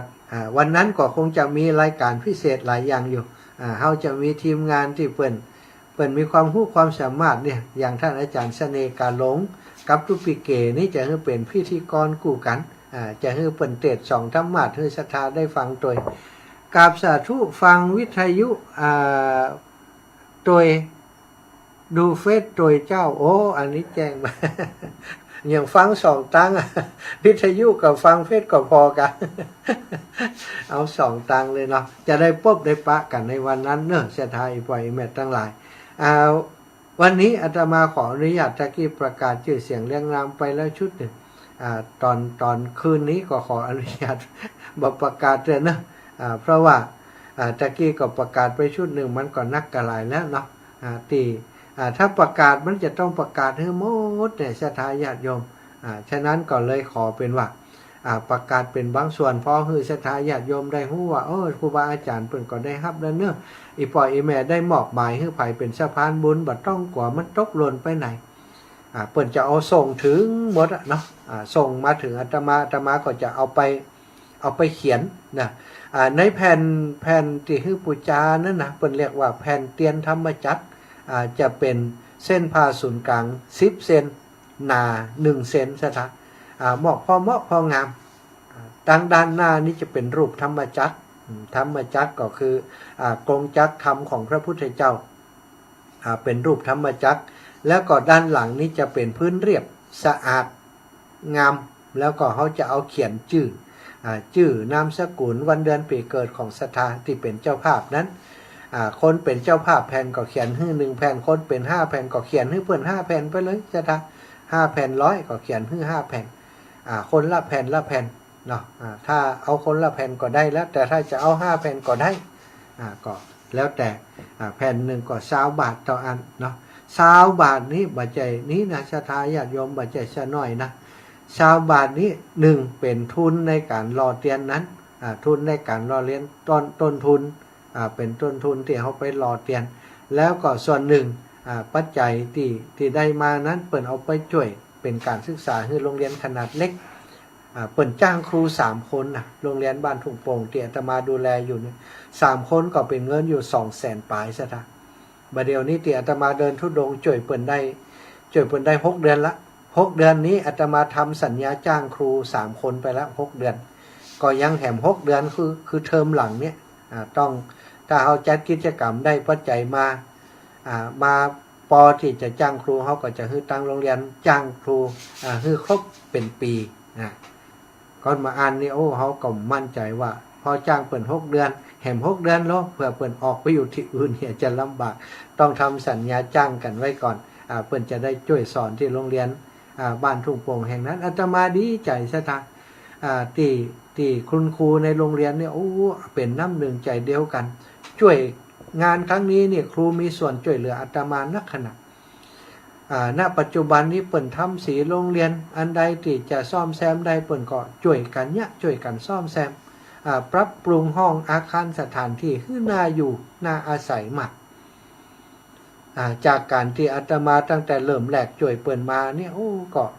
เหมือนกับว่าบอกก่อนนี้เหมือนกับอันโยนหินลงไปในน้ำเหมือนได้ซะทะป๋อมไปป๋อมไปป๋อมไปหายไปบาหันเป็นก้อนเป็นอย่างขึ้นมาแต่บัดเดี๋ยวนี้จากที่ดำเนินการมา 3-4 ปีครูบาอาจารย์ที่ได้มารับผิดชอบดูแลลูกหลานท่านก็ตั้งใจในการทำงานโดยเฉพาะรักษาการโรงเรียนบ้านทุ่งโป่งหันมีกิจกรรมส่งมาให้พอถึงวันอาตมาก็ดีใจซะทะเฮาได้เสียสละเนาะเสียสละชีวิตที่อยู่กับครอบครัวเนี่ยเสียสละมาบวชเป็นพระสงฆ์องค์สังฆเจ้ามาช่วยการศึกษาให้กับลูกกับหลานนี่แล้วก็หารเขาสนองงานทำให้เขาช่วยสอนลูกหลานที่โรงเรียนแห่งนั้นอย่างตั้งใจอย่างเต็มใจนี่เขาก็ดีใจแล้วเนาะที่เฮานิดเหนื่อยมาอาตมาเดินธุดงค์เนี่ยศรัทธาอีปล่อยแม่ถ้าท่านติดตาม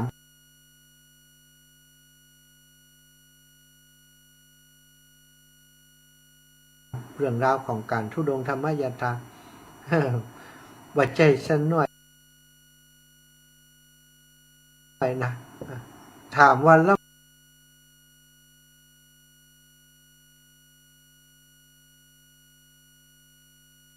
ำบากกว่านี้หลายเรื่องที่บ่เล่าให้ใครฟังนะหลายเรื่อง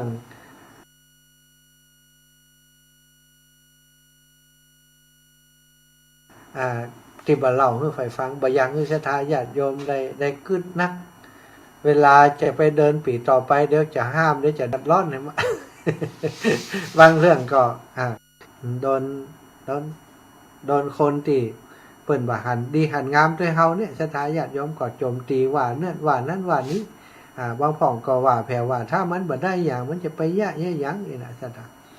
ถ้าคนที่จิตใจบ่นักแน่นพอก็คงจะเขาจะต้องพิสูจน์ให้เขาหันให้ได้ว่าสิ่งที่เขาทำนั้นผลมันเป็นอย่างไรเนาะผลมันเป็นอย่างไรเพราะว่าผลนั้นมันทำให้ลูกหลานที่เรียนอยู่โรงเรียนขนาดเล็กเนี่ยเปิ่นมีความสุขในการเรียนมันจะจบปีกี่คนแล้วก็จะเข้ามาปีกี่คนบ่สำคัญซะทะขอฮื้อว่าโรงเรียนแห่งนั้นยังมีครูสอนอยู่มีนักเรียนเรียนอยู่อาตมาก็จะช่วยเปิ่นอย่างนี้ไปเนาะถึงบ่มีไผช่วยก็จะพยายามจะช่วยตัวเองคนเดียวนะพยายามจะขับเคลื่อนเรื่องนี้ให้เป็นไปได้ให้ได้แต่ครั้งนี้อาตมาก็ดีใจที่ครูบาอาจารย์ท่านพระครูอภิวัฒนวิกรมแล้วก็ทุกรูปทุกองค์ในเครือข่ายคลื่นสีขาวได้เมตตาคุณนาอาตมาภาพและโรงเรียนขนาดเล็กได้เลือกที่จะมาหล่อเทียนพรรษาเทียนจำนำพรรษาที่โรงเรียนบ้านทุ่งโป่งที่วัดทุ่งโป่งที่สถานที่โรงเรียนที่อาตมาได้อุปถัมภ์เขาอยู่วัตถุประสงค์ที่อย่างที่อาตมาบอกไปหลายคนมาอันนี้หลายคนเปิดก่อสตังมาให้มาห้อมเป็นพระป่าสามัคคีก็มีส่วนที่ให้ห้อมเรื่องเตียนมาเนาะก็มีส่วนหนึ่งที่เขาจะได้เอาไปสมทบกับกองทุนพัฒนาโรงเรียนขนาดเล็กโดยแล้วก็กองทุนของวิทยาลัยสงฆ์นครลำปางเป็นการน้ำกับไฟของวิทยาลัยสงฆ์นครลำปางโดยสถานีวิทยุวิทยาลัยสงฆ์นครลำปางบ่มีรายได้จากการตั้งสถานีเป็นสถานีบริการข้อมูลข่าวสารเนาะเป็นสถานีที่บ่มีการโฆษณาบ่มีการค้าการขายอย่างฉะนั้นจะบ่มีรายได้จากส่วนอื่นนอกจากที่มีคนบริจาคให้หอมมาเท่านั้นอาตมาภาพและครูบาอาจารย์ที่จัดรายการอยู่ด้วยกันก็หันปัญหานี้ก็นำปัญหานี้ไปปรึกษากับครูบาอาจารย์คลื่นสีขาวท่านพระครูอภิวัตรแล้วก็ครูบาอาจารย์คลื่นสีขาวก็ได้เมตตา ทำกองทุนฮึเนาะตอนนี้ก็มีเงินอยู่ในกองทุนประมาณ 3-4 หมื่นแต่ 3-4 หมื่นใช่ไหมเดือนหนึ่งก็เกือบหมื่นนะมันจะกุ้มได้กี่เดือนเนาะฉะนั้นก็เลยจำเป็นที่ว่าถ้าสถาญาติโยมงานนี้ที่เขาหล่อเตียนใดนักได้หลายเขาก็จะได้แบ่งส่วนหนึ่งเข้ากองทุนของสถานีวิทยุวิทยาลัยสงฆ์นครลำปางเพื่อจะประคับประคองสถานีคือศรัทธาพี่น้องที่เปิดฟังน้ำฟังธรรมต่างลำปางของเขาได้ฟังรายการดีๆได้ฟังธรรมะจากครูบาอาจารย์ที่มาจัดรายการด้วยกันที่นี่ยืนยาวตลอดไปจนอันสถานีจะบ่มี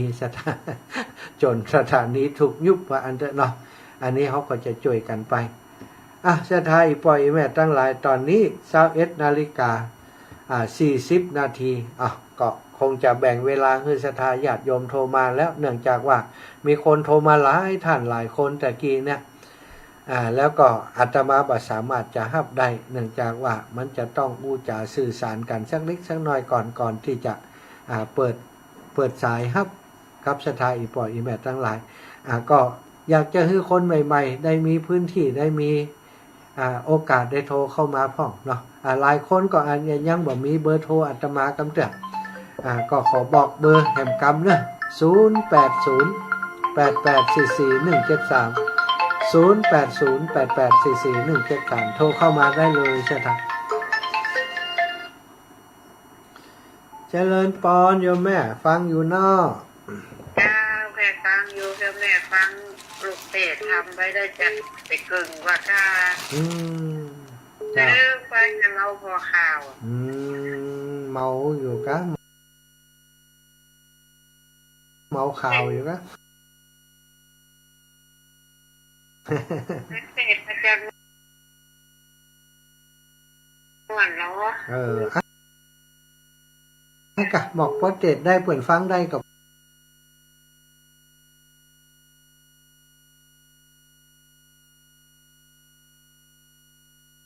ปะเสียงแปลกๆว่าเจ้ายังได้ยินเองล่ะ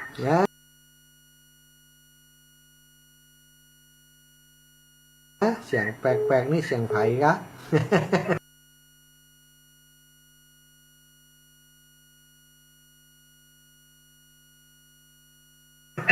ว่าเชียวไข่น้องแม่ฟักไปเป็นจุลูกรุ่น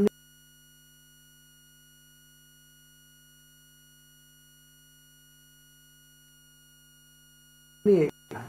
เป็นตุ๊ก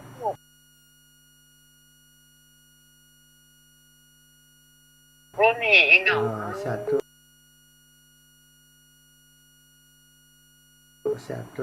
จ้ะนะ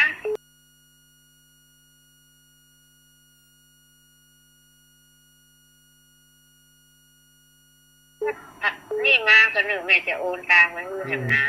นี่แม่ไปตุ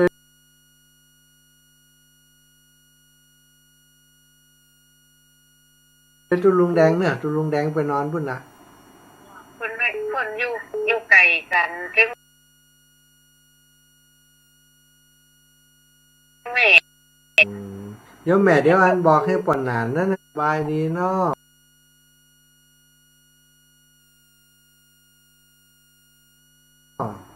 เจ้าสบายดีเจ้า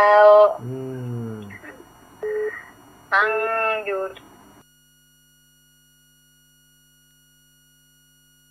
ตนจุองเนาะก็ดีอกดีใจฟังธรรมะแม่ชอบฟังกันนั้นเลยดีละเป็นเปื่อนคล้ายเหงาเป็นเปื่อนคล้ายงอมไม่อย่างเขาเลินปอนอันนี้จากไหน3393เหล็กดีเลยนี่เจ้าพี่น้องเมืองแปร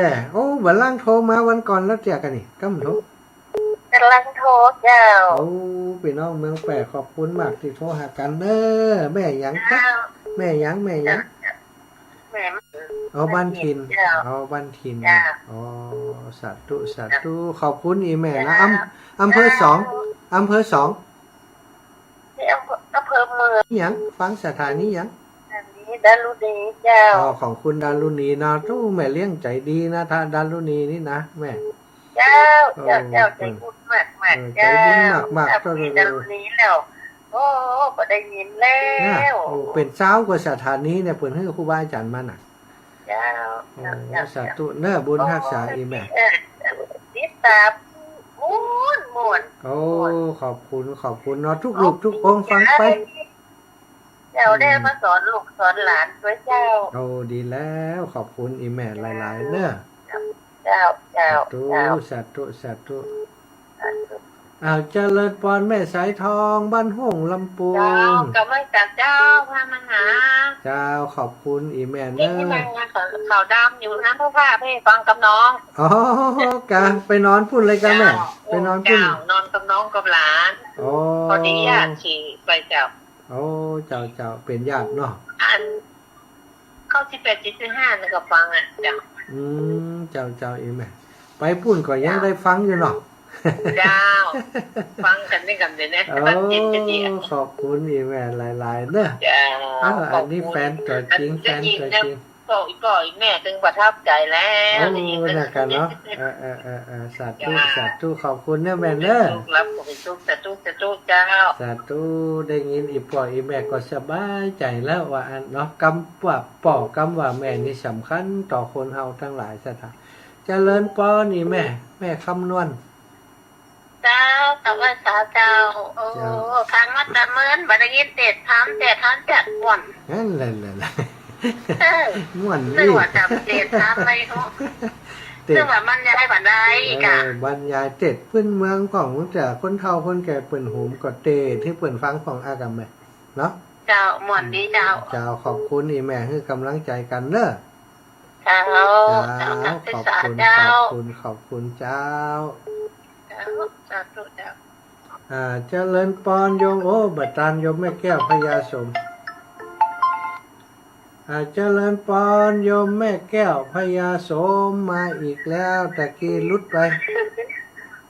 เจ้าสาธุเจ้า พี่น้องแม่สายเจียงไฮ้ ฟังทำมันฝังกติดกับหมุนดูเนาะ ม่วนกันม่วนก็ใช้กันทำมากะ แม่อัน เจ้าแม่ ยิ่งหลาเอากันมาอยู่นี่เนาะจะเอาสุขใจอ่ะ เอา ไม่ กัน ใจอยู่นี่ เอากันไม่ยืดแล้ว วันที่15ประกันไม่แอววันที่15ประกันไม่แอวลำปางกะ โอ้ย เนอะ นี่งูอ่ะแล้วคนเดียวเหรอ มาคนเดียวมาหาหลวงปู่ไปมาหาหลวงปู่ด้อยที่เวียงป่าเป้าไป ไม่เหมือนลูกอ่ะลูกเฮ้ยแม่แข่งคำนี้นะจ๊ะ โอ้อย่างไรน่ะแข่งขันดีเห็นว่าใจเป็นนักกะก่อนใจเป็นนัก 2 ยก 3 ยกเกินเนี่ย เจ้า นั่นก่อนปีใหม่นี่ก็ไม่พาเอาเล็กออกอ่ะ โอ้เจ้าแม่ไป ที่มันฮักทะแล้วนั่นนะ เจ้าไปพาเอาเล็กออกแล้วบัดเดี๋ยวนี้ดีแล้ว เล็ เนาะ กออกเดี๋ยวนี้ก็เดินก็เอาใจอันหลอกเห็นนั่นแหละอยู่หลอกเห็นไปอันแบบ ต้องระมัดระวังเนาะเนาะ เอาแล้ว แม่ก็นั่งนี่ก็อันเดินนี่ก็แปลงโกมแปลงอย่างไปห้อยหน้าพระเจ้าอยู่นะ โอ้ดีแล้วแม่ดีแล้วจ้า ทีนี้ใจโกมทักทีเลือกใจโกมกระดาษ โอ้แปล เขีย ง นได้เป็นปีอ่ะน่ะ โอ้แปลงเองก็แม่ช่วยกันแปลงขอบคุณนี่แม่เนอะขอบคุณนี่แม่นะ เจ้า จ้า ขอบคุณที่อันได้ฟังธรรมนั่นนะขอบคุณนัก โอ้ขอบคุณสาธุ จ้า แม่น้อมสุภาวงศ์เจริญปอนโยมแม่น้อม ฟังธรรมม้วน ม้ว ยุ่ง น เย็น เอี่ ดี โอ้ดีกะขอบคุณสถานีที่เอาทำส่งไปถึงบ้านอีแม่เนอะ มันมาคือคักตอนตายน้อยเนาะ น่ะเสียงมันสะดุดล่ะ เจ้า อันอย่างก็อีแม่ แม่น้องเกิดปีขานแม่น้องก็ได้ตามตัดติดนะ โอ้ดีกะมีปัญญาล่ะตามปฏิทิน อันนี้อย่าพยายามไปเด้อ เอามาพยายามต้องไปอย่างเดียว ถ้าก่อนเน้นลากก่อน มากะปีเน้นลักตึงมาลุก เจ้า ม้ามได้ขันตั้งงอม้ามได้ขันตั้งงอสะท้าร้อนเน่นนะ เจ้า สาธุ จะตู้เจ้า แม่สุดแก้ว แม่สุดแก้วศิลาพร เจ้ากลับมาหานะท่านพระมหาเจ้า เอา โอ้ชั่วโมงแรกได้ฟังธรรมเต็มอกเต็มใจเด้ โอ้ อ เต็มใจ อันนี้ เนาะ ส่งค่ะอันนี้ส่งพระรีดกับจันเตียนนี่นะเจ้า เจ้าแม่โอ้เนาะ โหแล้วอกแล้วใจนะเจ้า แล้วใจขอบคุณขอบคุณนี่ เนื้อมันทั้งนั้นเลยอ่ะ โอ้ดีแล้วเนาะ เจ้า ครั โอ้ บ เต็มอกเต็มใจได้ฟังแหนมฟังธรรมอยู่หออยู่เรือน อยู่ในด้านในจองก็ได้ยินเสียงแหนมเสียงธรรมอ่ะสุกอกสุขใจเด้อ ขอบคุณเนาะแม่เนาะขอบคุณครูบาอาจารย์ ตลอดเด้อเจ้า สาธุ เจ้าจากไปสาเด้อท่านพระมหา เจ้า สาธุ แม่บุญทักษาบุญทัก เจ้า ษาเจ้าเจริญปอนแม่เรือนแสนต่อ ไอ้จ้าท่านมหาเจ้าแม่ฟังอยู่ ฟังอยู่รับแล้วก้าเนี่ยเสียงอยู่ในมืออยู่เสียงอยู่ในชุดปุ่นนี่ แน่นอยู่ในมุ้ง ในบ้าน โอ้ตาเขาดีกับเนี่ยน่ะฮะอันนี้แม่อยู่ในชุดอยู่ลูกโอ้สาธุสาธุเนอะรับดีฝันดีเนอะแม่เนอะ เจ้า บุญรักษา เด้อ เจ้าบุญรักษาเทวดาคุ้มครองโยมแม่ เจ้าสาธุเจ้า สาธุเจริญปอนแม่เฉลียวโอ้พี่น้องหลองหนอดตะคืนก่อมได้ครับโทรศัพท์อีแม่ชะกรรม น่าจะมาตั้งเปิ่นเขาแต่เจ้าเขาก็มาตั้งเปิ่นท โอ้เป็นคนสุดซ้อยแล้วนี่ ำจ้า พี่น้องวันหลองหนอดก่อนหน้านัชวินก็มาด้วยเปิ่นเด้อแม่เนอะ เจ้ารู้ว่าชื่อเจ้าบอกใครสบายกำลังเอาโรงพยาบาลมาวันนั้นนี่ก็ยังมาเสียงแรงแท้แต่ โอ้ ยัง อันทำไหวเนาะ เจ้า มัน แล้ว เป็น จะ ยั จะ ง พาพี่นางไปจีบลุงเด้อ เจ้าได้การถึงจะไปแอวหาลูกหนานอยู่จะไปมีเวลาจะไปแอวทั้งเวียงกับเป้าอยู่ไหม เจ้าถ้ามาจะโทรบอกกันเด้อ เจ้าอีแม่ เจ้า เจ้าสาธุขอบคุณแม่สาธุบุญรักษาเนื้อแม่เนอะ เจ้า เจริญปอนแม่แก้วแม่ดวงตาสิงแก้ว เราให้ตาเจ้าท่าน โอ้ยอันก็เติงหายแม่วันนั้นจมกันก็แม่ฟ้องจัน นั่นเนี่ยอ๋อได้โทรฟังดูฟังกัน ล่ะเขาก็ว่า ไม่เป็นไรแค่ มันล่างอีแม่มสบายก้าวังนี้ดับปิงเอกอ่ะ ไม่มีตาแต่ว่าตา โอ้อีปอกก็สบายดีก้าแม่ สวัสดีเจ้า มีเวลาก่อยไปแอวหาเอามีเวลาก่อยไป แต่ แอ เรา วหา ฟ้องจะโทรมาจะชวนไปนะโอ้กันนี่นะ มาเนอะแม่เนอะมาได้ปะครูบาอาจารย์หลายรูปหลายองค์บัดใจไก่เปิ่นมากันพุทธยิงไว้จังไห้200-300 กิโลเขาอยู่นิ่มเลย เนอะแม่เนอะ เจ้าเจ้า เจ้าสาธุแม่บุญรักษาแม่นะโอ้ดีใจจังเลยวันนี้อีแม่โทรมาละ เจ้า เจริญปอนแม่ล่าอ่อนของเปาอีแม่ จัดได้แจ้งมาหา วังนี้ง่อมน้อยเนาะแม่เนาะ โทรมันได้กับอะไร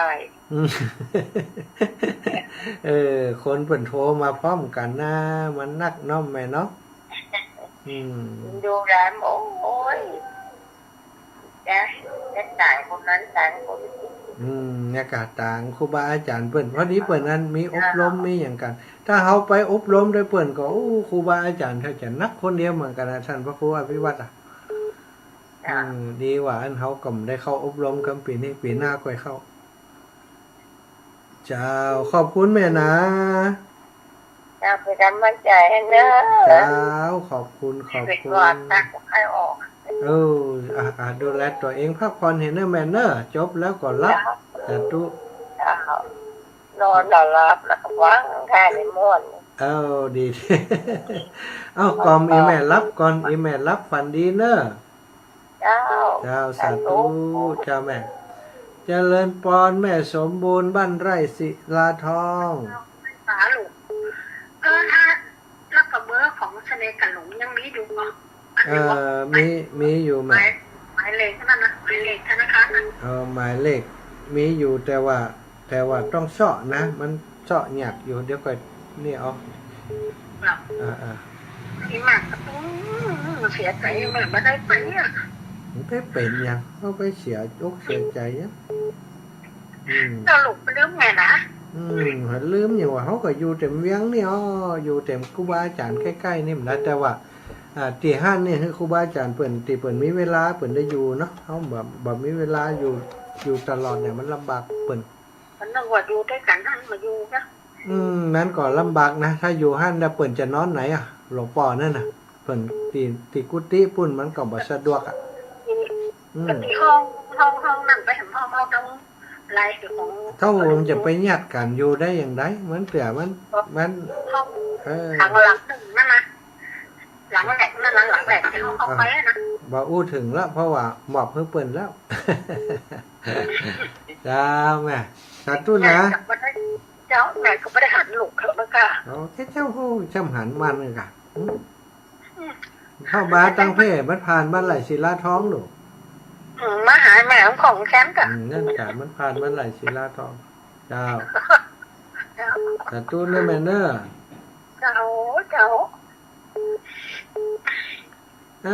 คนนี้นี่โทรติดดีจังเลยเนี่ยแม่ยายพรเนี่ยฮะ แม่มาหา วันรับวันนอนวันรับวันนอนรับดึก ไอ้ฉันด้วยครับว่ามา อ๋อเจ้าบ้านนั้นเป็นเน็ตไอ้แม่เน็ตนั้นอินเทอร์เน็ตเนี่ยมันจุดที่เขาอยู่นี่อินเทอร์เน็ตบ่ค่อยดีเขายังได้หมดเดี๋ยวต้องพอ น่าฟังว่าฉันด้วยสำเร็จว่าจะได้ดับไปได้แต่ดับไปได้แต่ดับกันเนี่ย โอ้น่ะเป็นที่เน็ตไอ้แม่เดี๋ยววันผูกก็ดีละวันผูกจะเอาเน็ตแถมชุดมาติดเจ้าสัตว์ตุ้นเด้อ กระจ่างเจ้า สัตว์เจะเลินปอนแม่ยายล่าแม่ล่าพรพี่น้องปังยิ้ว ด้วยขาเจ้าเจ้า แม่ แม่เสียได้เปลี่ยนก่อนเนี่ยท่านพอท่านตอนนี้แฟนกลับมาบ้านทางบ้านแม่ก็ไปทำบุญอยู่ตลอดแล้วนี่ฝากไปแม่ก็ไปแม่เป็นอย่างไรเนี่ยค่ะ เนี่ยอย่างไรดีถ้ามีโอกาสไปก่อยแวะเอาบ่มันได้มีโอกาสไปทั้งปุ่นเนาะแม่เนาะ เป็นว่าแม่หลานแม่โน้นจะประกาศแล้ว เจ้าเป็นบุญก็เกิดเป็นให้ร่ำเลยบ้านหมู่แม่เสาเขาก็อยู่ใกล้แม่หั่นสิคะหมู่แม่เสาเขา วันไปหาเปิดมาได้แม่เดี๋ยวจะได้จะบอกเปิ่นเอาเนาะถ้าเปิ่นมีเวลาเปิ่นจะแวะไปหาแม่พ่องเนาะขอบคุณนี่แม่นักเน้อดูแลตัวเองรักษาสุขภาพเน้อแม่สาธุแม่เจริญพรแม่บัวลอยโอ้กำลังกึดเติงหาเนี่ยกึดเติงตึมได้มาเลยหรอฮะพี่น้องกันเถอะเจ้าไปถึงไทยแม่นะจะได้แม่นี่บุญน้อยแม่ได้หันกระปุ่นแล้วน้องแม่ทำบุญเอาสมพินบุญท้าก็ฟังอยู่ก้าตอนนี้เนี่ยสมพินถ้าจะมาอยู่นั่นไงทั้งปุ่นบอกว่าไกลกันเนาะเขาบ่ได้เวิร์โทรกันนี่ก็แม่แม่นี่ได้เวิร์โทรเปิดแม่ก็ได้ไปไหนแม่ตัวอยู่กับบ้านอย่างเดียวแม่บัวลอยใช้สวรรค์บ้านซบก้อนี่นะเจ้าอันนั้นเป็นอยู่บ้านอย่างก้อแม่บ้านสมพินบุญท้านี่บ้านแม่ต่ำจ้ะบ้านอย่างเป็นดอนใจบ้านแม่ต่ำเจ้าบ้านแม่ต่ำที่แม่ได้ยินอีน้องนั่นบอกอยู่ว่าเป็นว่าพี่อย่างว่าเมียพิธาเจ้าพิธาเมียไอ้เลินอีเปิ่นบอกนะ